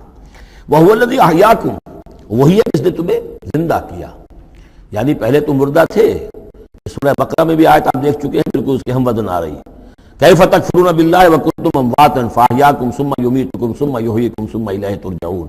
اب یہاں صرف یہ کہ کنتم امواتا کے الفاظ کو دوبارہ نہیں لائے، هُوَ الَّذِي أَحْيَاكُمْ ثُمَّ يُمِيتُكُمْ ثُمَّ يُحْيِيكُمْ، تم مردہ تھے پھر تمہیں زندہ کیا، پھر تمہیں موت دے گا، پھر زندہ کرے گا۔ مردہ تھے یعنی یہ ہمارا وہ دور ہے جبکہ روحانی عالم ارواح میں ہم سے عہد لینے کے بعد ہمیں سلا دیا گیا، الست بربکم، اس کے بعد کسی کولڈ سٹوریج کے اندر تمام ارواح کو رکھ دیا گیا، وہ ہماری پہلی موت تھی، پہلی نیند تھی جو ہم سوئے رہے۔ اس کے بعد جاگے ہیں تو اس عالم خلق کے اندر کسی رحم مادر کے اندر وہ روح جو ہے وہ لا کر ایک جنین کے ساتھ جوڑ دی گئی، یہ ہمارا احیاء اول ہو گیا۔ اس کے بعد پھر یہاں ہم رہیں گے تو یہ زندگی ہے دوسری، اور اس کے بعد جب موت ہوگی تو احیاء یہ اماتہ ثانی ہو جائے گا، پھر اللہ اٹھائے گا باس بعد الموت، وہ احیاء ثانی ہو جائے گا۔ یہ سورہ غافر میں مضمون آئے گا، اس کا کلائمیکس جو ہے سورہ غافر میں ہے۔ وَهُوَ الَّذِي أَحْيَاكُمْ ثُمَّ يُمِيتُكُمْ ثُمَّ يُحْيِيكُمْ إِنَّ الْإِنسَانَ لَكَفُورٌ، یقیناً انسان جو ہے وہ ناشکرا ہے۔ لِكُلِّ أُمَّةٍ جَعَلْنَا مَنسَكًا هُمْ نَاسِكُوهُ، ہم نے ہر امت کے لیے ان کے قربانی کے طریقے، طور طریقے، عبادات کے آداب ہم نے مقرر کر دیے ہیں جو اس کی پیروی کرتے ہیں۔ فَلَا يُنَازِعُنَّكَ فِي الْأَمْرِ، تو انہیں آپ سے جھگڑنا نہیں چاہیے، یعنی یہ کہ اگر یہود کے ہاں کوئی اور طریقے تھے قربانی کے تو، اور یہاں بنی اسماعیل کے لیے ہم نے کچھ اور مقرر کیے، مسلمانوں کو اب کچھ اور طریقے ہم بتا رہے ہیں، تو اس میں کوئی حرج نہیں ہے، اس میں جھگڑنے کی ضرورت بات نہیں۔ یہ پہلے پڑھ چکے ہیں اسی صورت میں کہ ہم نے ہر امت کے لیے منسک مقرر کیے ہیں۔ وَلِكُلِّ أُمَّةٍ جَعَلْنَا مَنسَكًا لِيَذْكُرُوا اسْمَ اللَّهِ عَلَىٰ مَا رَزَقَهُم مِّن بَهِيمَةِ الْأَنْعَامِ فَإِلَٰهُكُمْ إِلَٰهٌ وَاحِدٌ فَلَهُ أَسْلِمُوا وَبَشِّرِ الْمُخْبِتِينَ۔ تو ہر قوم کے لیے، ہر امت کے لیے اللہ تعالیٰ نے قربانی کے قواعد و ضوابط بنائے، تو وہ اس کی پیروی کرتے ہیں۔ فَلَا يُنَازِعُنَّكَ فِي الْأَمْرِ، تو انہیں جھگڑنا نہیں چاہیے نبی آپ سے اس معاملے میں۔ وَادْعُ إِلَىٰ رَبِّكَ، اور اپنے رب کی طرف آپ بلاتے رہیے۔ إِنَّكَ لَعَلَىٰ هُدًى مُسْتَقِيمٍ، یقیناً آپ تو ہدایت کے، سیدھی ہدایت کے راستے پر ہیں۔ وَإِن جَادَلُوكَ، اور اگر یہ آپ سے جھگڑے، فَقُلْ اللَّهُ أَعْلَمُ بِمَا تَعْمَلُونَ، تو کہیے بھئی اللہ کو بہتر معلوم ہے جو آپ کر رہے ہیں، میں جو سمجھتا ہوں حق ہے، جو حق میرے پاس آئے میں اس کی پیروی کر رہا ہوں۔ آپ اگر اپنی جگہ سمجھتے ہیں کہ آپ زیادہ حق پر ہیں تو ٹھیک ہے، آپ جانیں، آپ کا رب جانے۔ اللہ یحکم بینکم یوم القیامہ، اللہ فیصلہ کر دے گا تمہارے مابین قیامت کے دن، فیما کنتم فیہ تختلفون، ان تمام چیزوں کے بارے میں جس میں تم اختلاف کرتے رہے تھے۔ الم تعلم ان اللہ یعلم ما فی السماء والارض، کیا تم جانتے نہیں کہ اللہ تعالیٰ جانتا ہے جو کچھ کہ ہے آسمان میں اور زمین میں۔ ان فی ذالک کتاب، اور یہ ایک کتاب میں لکھا ہوا ہے، یہ وہی ام الکتاب ہے، وہی اللہ تعالیٰ کے علم قدیم کی کتاب ہے۔ ان ذالک علی اللہ یسیر، اور یہ چیز اللہ پر بہت آسان ہے، تمہیں مشکل معلوم ہوتا ہے۔ وَيَعْبُدُونَ مِن دُونِ اللَّهِ مَا لَمْ يُنَزِّلْ بِهِ سُلْطَانًا، اور وہ پوج رہے ہیں، پرستش کر رہے ہیں اللہ کے سوا ایسی چیزوں کی جس کے لیے کہ اللہ نے کوئی سند نہیں اتاری۔ یعنی اللہ کو تو ہم بھی مانتے ہیں، وہ بھی مانتے ہیں، اب اضافی جس کو وہ مانگ رہے ہیں تو اللہ کی طرف سے کوئی سند ہونی چاہیے ان کے لیے، تب تو درست ہے۔ اگر اللہ کی طرف سے سند نہیں ہے تو وہ بے بنیاد ہے۔ وَمَا لَيْسَ لَهُم بِهِ عِلْمٌ، نہ صرف کہ کوئی سند نہیں ہے، کوئی علم بھی نہیں ہے، کوئی معقول بات ہو، کوئی دلیل ہو، کوئی بنیاد ہو، کوئی منطق کے اندر، کوئی حقیقت کے اندر، بالکل بے بنیاد باتیں۔ وَمَا لِلظَّالِمِينَ مِن نَصِيرٍ، ایسے ظالموں کا کوئی مددگار نہیں ہوگا۔ وَإِذَا تُتْلَىٰ عَلَيْهِمْ آيَاتُنَا بَيِّنَاتٍ، اور جب ان کو سنائی جاتی ہیں پڑھ کر ہماری آیات بینات، تعرف فی وجوہ الذین کفروا المنکر، تو تم دیکھتے ہو کہ ان کافروں کے چہروں کے اندر سخت ناگواری کے آثار پیدا ہو جاتے ہیں، بجائے اس کے کہ وہ اللہ کی آیات سن کر ان کے دل کھل اٹھیں، ان کے اندر خوشی کی کیفیت پیدا ہو، انبساط پیدا ہو۔ ہمارے رب کا کلام ہے، تعرف فی وجوہ الذین کفروا المنکر، تم دیکھتے ہو بڑی ناگواری کے آثار ہیں۔ یکادون یسطون بالذین یتلون علیہم آیاتنا، ان قریب ہوتا ہے کہ پل پڑیں گے، وہ حملہ آور ہو جائیں گے، تکہ بوٹی کر دیں گے ان کی جو انہیں ہماری آیات پڑھ کر سنا رہے ہیں۔ قل افانبئکم بشر من ذالکم، ان سے کہیے تو کیا میں تمہیں بتاؤں جس قدر تمہیں ناگواری اس وقت ہو رہی ہے، تم پر بڑی سختی بیت رہی ہے اللہ کی آیات جو تمہیں سنائی جا رہی ہیں، کیا اس سے بھی زیادہ بری بات کون سی ہے بتاؤں؟ النار، وہ آگ جس کے کہ تم مستحق ہو رہے ہو اپنے اس کفر اور انکار کی وجہ سے۔ وعدہ اللہ الذین کفروا، اللہ نے وعدہ کیا ہے اس آگ کا کافروں سے، وبئس المصیر، اور وہ بہت ہی برا ٹھکانہ ہے۔ اب جو یہ آخری رکوع آ رہا ہے سورہ مبارکہ کا، اس کے ترجمے سے پہلے مجھے تھوڑی سی تمہیداً کچھ بات عرض کرنی ہے۔ یہ جو ایک دعوت رجوع القرآن کی ایک تحریک ہم نے شروع کی، اور الحمدللہ کہ میں اس میں اپنی زندگی کے لگ بھگ 35 برس اب صرف کر چکا ہوں، اور اسی کے پھر کوکھ سے تنظیم اسلامی اور تحریک خلافت نے جنم لیا ہے۔ اس دعوت رجوع القرآن کی جو بنیاد ہے اور جس کو کہ میں نے ذریعہ بنایا ہے قرآن مجید سے لوگوں کو متعارف کرانے کا، اور قرآن مجید کے ذریعے سے دین کے جامع تصور کو لوگوں کے سامنے پیش کرنے کا، اور قرآن مجید کے ذریعے سے دین کی طرف سے جو بنیادی فرائض ہم پر عائد ہوتے ہیں اس کا ایک جامع تصور دینے کا جو میں نے کام کیا ہے، اس کے لیے ذریعہ میں نے بنایا ہے ایک منتخب نصاب کو، مطالعہ قرآن حکیم کا منتخب نصاب۔ یہ جو منتخب نصاب ہے یہ تقریباً کل قرآن کے 1/15 حجم کے اندر یوں سمجھیے کہ 2 پاروں کے لگ بھگ ہے، مائنس پلس کم و بیش 2 پارے ہوں گے۔ تو اس میں ان آیات کو لیا گیا ہے کہ جن میں ایک تو یہ کہ دین کا جامع تصور بہت مختصر الفاظ میں سامنے آ جائے، اور جو فرائض دینی ہیں جس کا کہ ہم سے باز پرس ہونی ہے، جس کے بارے میں پوچھ گچھ ہونی ہے، تو اس کا صحیح تصور ہمیں معلوم ہے۔ کوئی نماز روزہ یہ تو فرض ہے، سب جانتے ہیں، اس کے علاوہ بھی کوئی چیز فرض ہے، کسی چیز کے بارے میں ہم مسئول ہیں، ذمہ داری ہماری ہے یا نہیں ہے۔ تو وہ جو منتخب نصاب ہے اس کے مختلف جو حصے ہیں، ہم کچھ حصوں سے گزرے ہیں، لیکن یہ میں آج سوچ رہا تھا کہ جیسے میں نے آپ کو بتایا تھا کہ حروف مقطعات کا معاملہ یہ ہے کہ 29 حروف ہیں یا 28 حروف ہیں عربی زبان کے الفابیٹس جو ہیں، شروع کے حصوں میں سے حروف میں سے بہت کم ہے جو حروف مقطعات میں آئے، اور آخری جو حصہ ہے اس کے تختی کے، اس کے بہت سے حروف ہیں، اکثر و بیشتر ہے کہ جو حروف مقطعات میں آئے۔ تو یہ پہلی مرتبہ میرا ذہن ادھر گیا ہے کہ ہمارے اس منتخب نصاب میں بھی یہ چیز کوئی میرے پیش نظر نہیں تھی کہ جان بوجھ کر ایسا کیا ہو۔ زیادہ حصے اسباق وہی ہیں کہ جو نصف ثانی سے متعلق ہیں، بلکہ قرآن مجید کے آخری حصے سے زیادہ جو ہیں وہ اس میں مقامات اور آیات اور رکوع یا صورتیں شامل ہوئی ہیں۔ لیکن اس وقت اس کا تعارف میں یہ کرا رہا ہوں کہ اس کا ایک بڑا مرکزی درس ہے کہ جو اگلی جو یہ رکوع آ رہا ہے جو 6 آیات پر مشتمل ہے، یہ اس کا بڑا مرکزی درس ہے۔ یہ جو میرا منتخب نصاب ہے اس کے 6 حصے ہیں۔ نقطہ آغاز ہے سورۃ العصر، والعصر ان الانسان لفی خسر الا الذین آمنوا وعملوا الصالحات وتواصوا بالحق وتواصوا بالصبر۔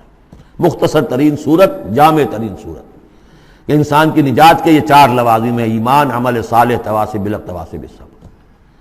پھر 3 اور مقامات ہم نے اس میں ایسے ہی جامع مقامات جس میں یہ چاروں چیزیں تقریباً بیان ہوئی ہیں وہ شامل کر کے وہ پہلا حصہ ہو گیا۔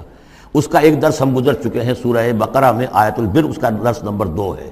لیس البر ان تولوا وجوہکم قبل المشرق والمغرب، نیکی جو تم نے سمجھی ہوئی ہے، کسی نے کسی شے کو نیکی سمجھا ہوا، کسی نے کسی کو نیکی سمجھا ہوا ہے، اصل نیکی کیا ہے، پوری نیکی کیا ہے، نیکی کی روح کیا ہے، جڑ بنیاد کیا ہے، نیکی کے مظاہر کیا ہیں، ان مظاہر میں پھر اقدمیت کس چیز کی ہے، اولیت کس شے کی ہے، ثانوی درجے میں کون سی ہے، پھر چوٹی کیا ہے، سمم بونم کیا ہے، سب سے اونچا جو مقام ہے، جو مقام مطلوب ہے وہ کیا ہے۔ اسی طریقے سے پھر اس کا دوسرا حصہ جو ہے اس منتخب نصاب کا، اس میں کچھ ایمان سے متعلق مباحث ہیں۔ ایمان کن چیزوں کا نام ہے، کیسے ایمان وجود میں آتا ہے، تو اس میں سورہ فاتحہ بھی ہے، وہ بھی ہم پڑھ چکے ہیں، اور پھر سورہ آل عمران کا جو آخری رکوع کی آیات تھیں، ان فی خلق السماوات والارض واختلاف اللیل والنہار یہ بھی جو ہے لآیات للالباب۔ پھر یہ کہ ایک اور سبق اس کا وہ ہے جو اگلی جو صورت آج ہی ہم پڑھیں گے انشاءاللہ، سورہ نور کا جو 5واں رکوع ہے وہ بھی اس کا ایک سبق ہے۔ آج کے ہمارے اس حصے میں اصل میں 3 اسباق آ رہے ہیں کہ جو اس منتخب نصاب کے، اسی لیے میں نے مناسب سمجھا کہ اس منتخب نصاب کا آپ سے تعارف کرا دوں۔ پھر یہ تیسرا حصہ اس کا جو ہے وہ اعمال صالحہ، عمل صالح کی تفصیل کیا ہے، انفرادی سطح پر کیا عمل ہونا چاہیے، اجتماعی سطح پر کیا ہونا چاہیے، معاشرتی سطح پہ کیسے ہونا چاہیے، ریاستی سطح پر کیا ہونا چاہیے۔ تو اس میں خاص طور پہ معاشرتی سطح سے متعلق وہ سورہ بنی اسرائیل کے 2 رکوع ہم پڑھ چکے ہیں جو 15ویں پارے میں آئے، سورہ بنی اسرائیل میں تیسرا اور چوتھا رکوع، جو میں نے عرض کیا تھا کہ یہ 10 کمانڈمنٹس جو ہیں تورات کے، وہ گویا کہ ان کی یہ تعبیر ہے، قرآن مجید کی تشریح یہ ہے ان کی۔ تو اس طریقے سے یہ درس جو ہمارا وہ چلتا ہوا، پھر آخر تک اب جو حصے آئیں گے میں بر وقت آپ کو بتاتا جاؤں گا، لیکن یہ درس جو ہے یہ بھی در حقیقت اس کے تیسرے حصے کا آخری یا چوتھے حصے کا پہلا درس ہے، بالکل مرکزی جگہ، 3 حصے ادھر 3 حصے ادھر۔ یہ اس اعتبار سے جامع ترین مقام ہے قرآن کا کہ قرآن کی دعوت کو 2 حصوں میں تقسیم کر کے بیان کیا گیا۔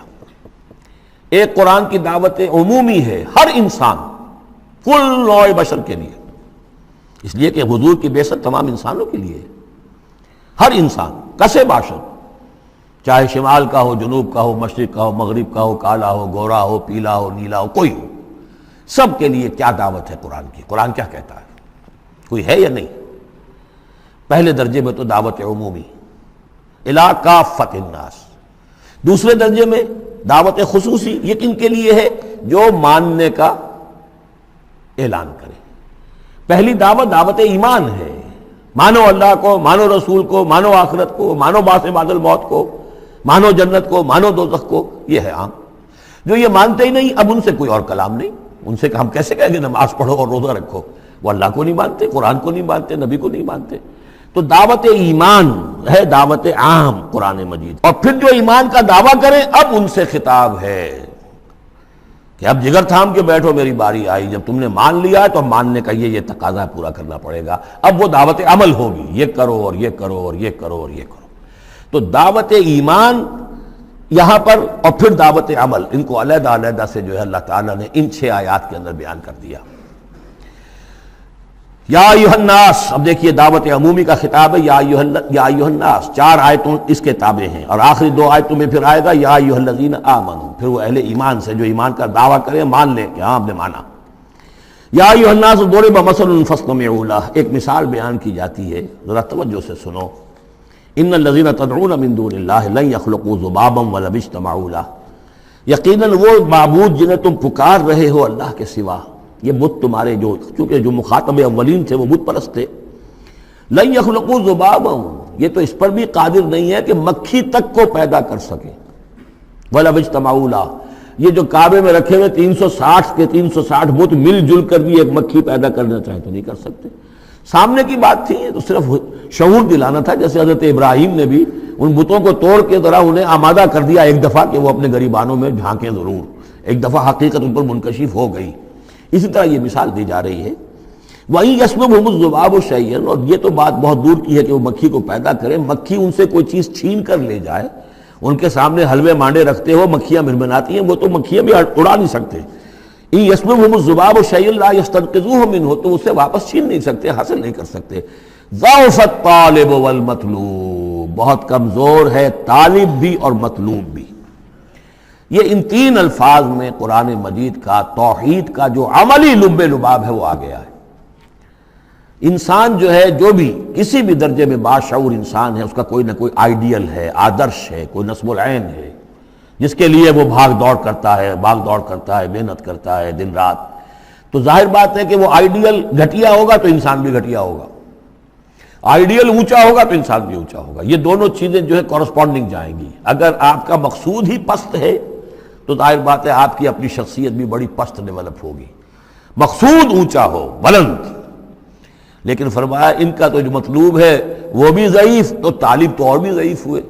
جن کا مطلوب وہ بنے ہوئے ہیں کہ جو مکھی تک نہیں اڑا سکتے، تو طالبوں کا کیا حل ہوگا؟ قیاس کن سے گلستان من بہار مرا. لیکن یہ وہی مضمون ہے جو سورہ بقرہ میں آ چکا ہے. وَمِنَ النَّاسِ مَن يَتَّخِذُ مِن دُونِ اللَّهِ أَندَادًا يُحِبُّونَهُمْ كَحُبِّ اللَّهِ. لوگوں میں سے کچھ ایسے ہیں جو اللہ کے مد مقابل بنا کر کچھ اور چیزوں سے محبت شروع کر دیتے جیسے کہ اللہ سے محبت کرنی چاہیے تھی. اصل میں تو انسان کو بنایا گیا کہ لا محبوب الا اللہ، لا مقصود الا اللہ، لا مطلوب الا اللہ. مطلوب اللہ کے سوا کوئی نہ رہے.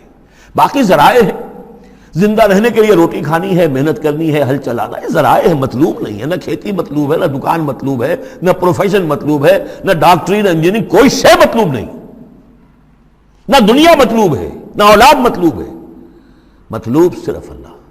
یہ ہے توحید کا لب لباب. لا مطلوب الا اللہ، لا مقصود الا اللہ، لا محبوب الا اللہ. لیکن جو لوگ یہاں تک نہیں پہنچ سکتے، جیسے جس شخص کو بہت سخت بھوک لگی ہو، اگر اچھی چیز کھانے کو نہیں ملے گی تو برے میں بھی منہ مارے گا. اگر ان کا ذہن وہاں تک نہیں پہنچا، اگر ان کے ذہن کی پستی کا یہ عالم ہے کہ اللہ کی معرفت حاصل نہیں کر سکے، اللہ ان کا محبوب اور مطلوب و مقصود اصلی نہ بن سکا، تو کسی اور کو اللہ کی جگہ رکھ کر اور وہ پوجنا شروع کر دیتے ہیں. کوئی آئیڈیلی ہے، کوئی وطن ہے، کوئی قوم ہے، اور کچھ نہیں تو میرا اپنا نفس ہے. اپنے ہی حسن کا دیوانہ بنا پھرتا ہوں، اپنی ہی حریم ذات کے گرد طواف ہو رہا ہے. تو غاف الطالب والمطلوب ما قدر اللہ حق قدرہ. اللہ کی قدر نہ کر سکے، اللہ کا اندازہ نہ کر سکے، معرفت حاصل نہ کر سکے اللہ کی جیسے کہ اس کے معرفت کا حق تھا. اللہ کو پہچان لیتے تو کسی اور سے کاہے کو لو لگاتے. حسین ترین کو اگر دیکھ لیں گے تو کمتر کو کون پھر پوچھے گا؟ تو دیکھ نہیں پائے ہیں. جلال خداوندی کا کوئی نقشہ ان کے سامنے، جلال و جمال و کمال خداوندی کی کوئی جھلک نہیں دیکھ پائے، لہذا وہ عاشق بنے پھر رہے دنیا کے عروس ہزار داماد کے. ما قدر اللہ کا قدر ہی ان اللہ لقوی عزیز. یقینا اللہ تعالیٰ قوی ہے، توانا ہے، طاقت والا ہے اور زبردست ہے. اللہ یصطفی من الملائکۃ رسلا ومن الناس. دو آیتوں میں تو بات آ گئی توحید اور شرک کی. اب ایک آیت میں رسالت. اللہ چن لیتا ہے فرشتوں میں سے بھی اپنے پیغامبر اور انسانوں میں سے بھی. ان اللہ سمیع بصیر. اللہ سمیع اور بصیر ہے.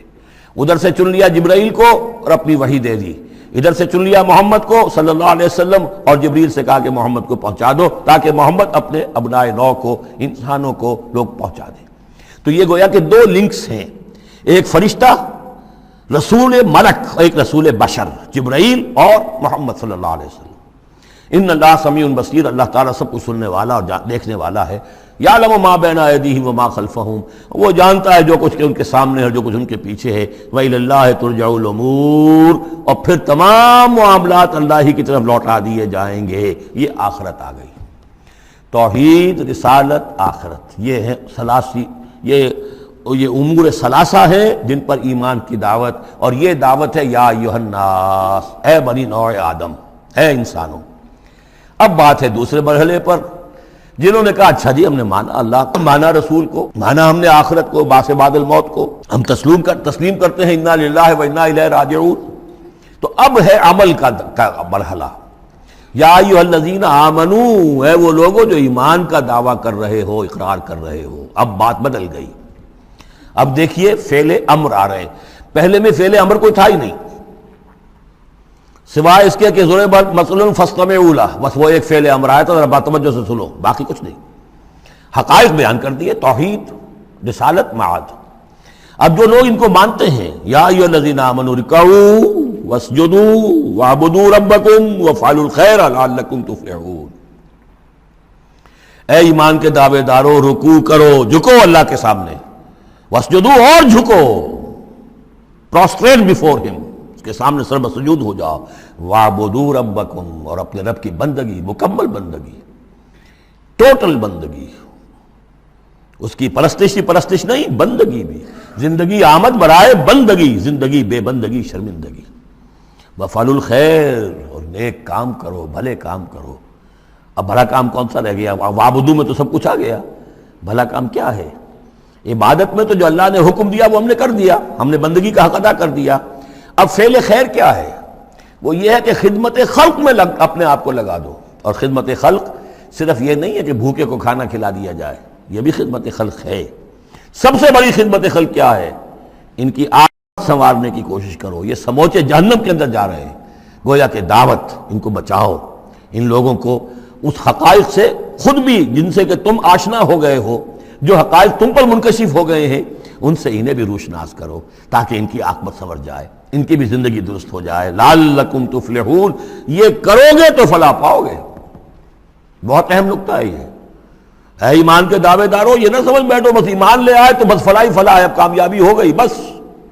نہیں، یہ شہادت گاہ الفت میں قدم رکھنا ہے. یہ تو ابھی قدم رکھا ہے آپ نے. اب یہ کرو اور یہ کرو اور یہ کرو اور یہ کرو تاکہ فلاح پاؤ. اگر اس کے بغیر فلاح کی توقع کیے بیٹھے ہو تو یہ تمہارا اپنا خیال ہے، وشفل تھنکنگ ہے.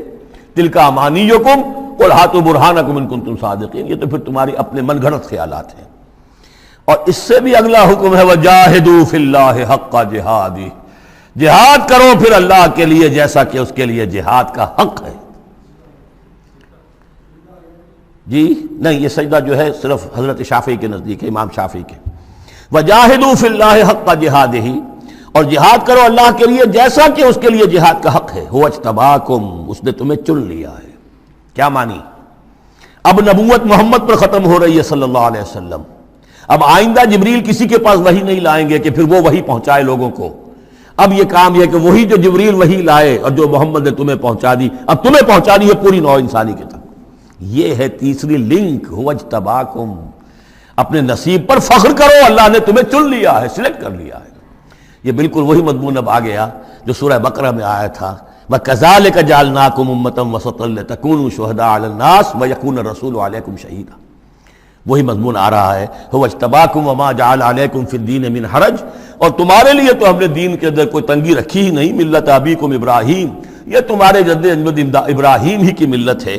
هُوَ سَمَّاكُمُ الْمُسْلِمِينَ، اسی نے تمہارا نام مسلم رکھا ہے. اللہ نے تمہیں اس مسلم کا خطاب دیا ہے. حضرت ابراہیم نے بھی یہی کہا تھا، ربنا وجعلنا مسلمین لک ومن ذریتنا امة مسلمۃ لک، ہماری امت میں سے بھی ایک امت مسلمہ اٹھائی ہو.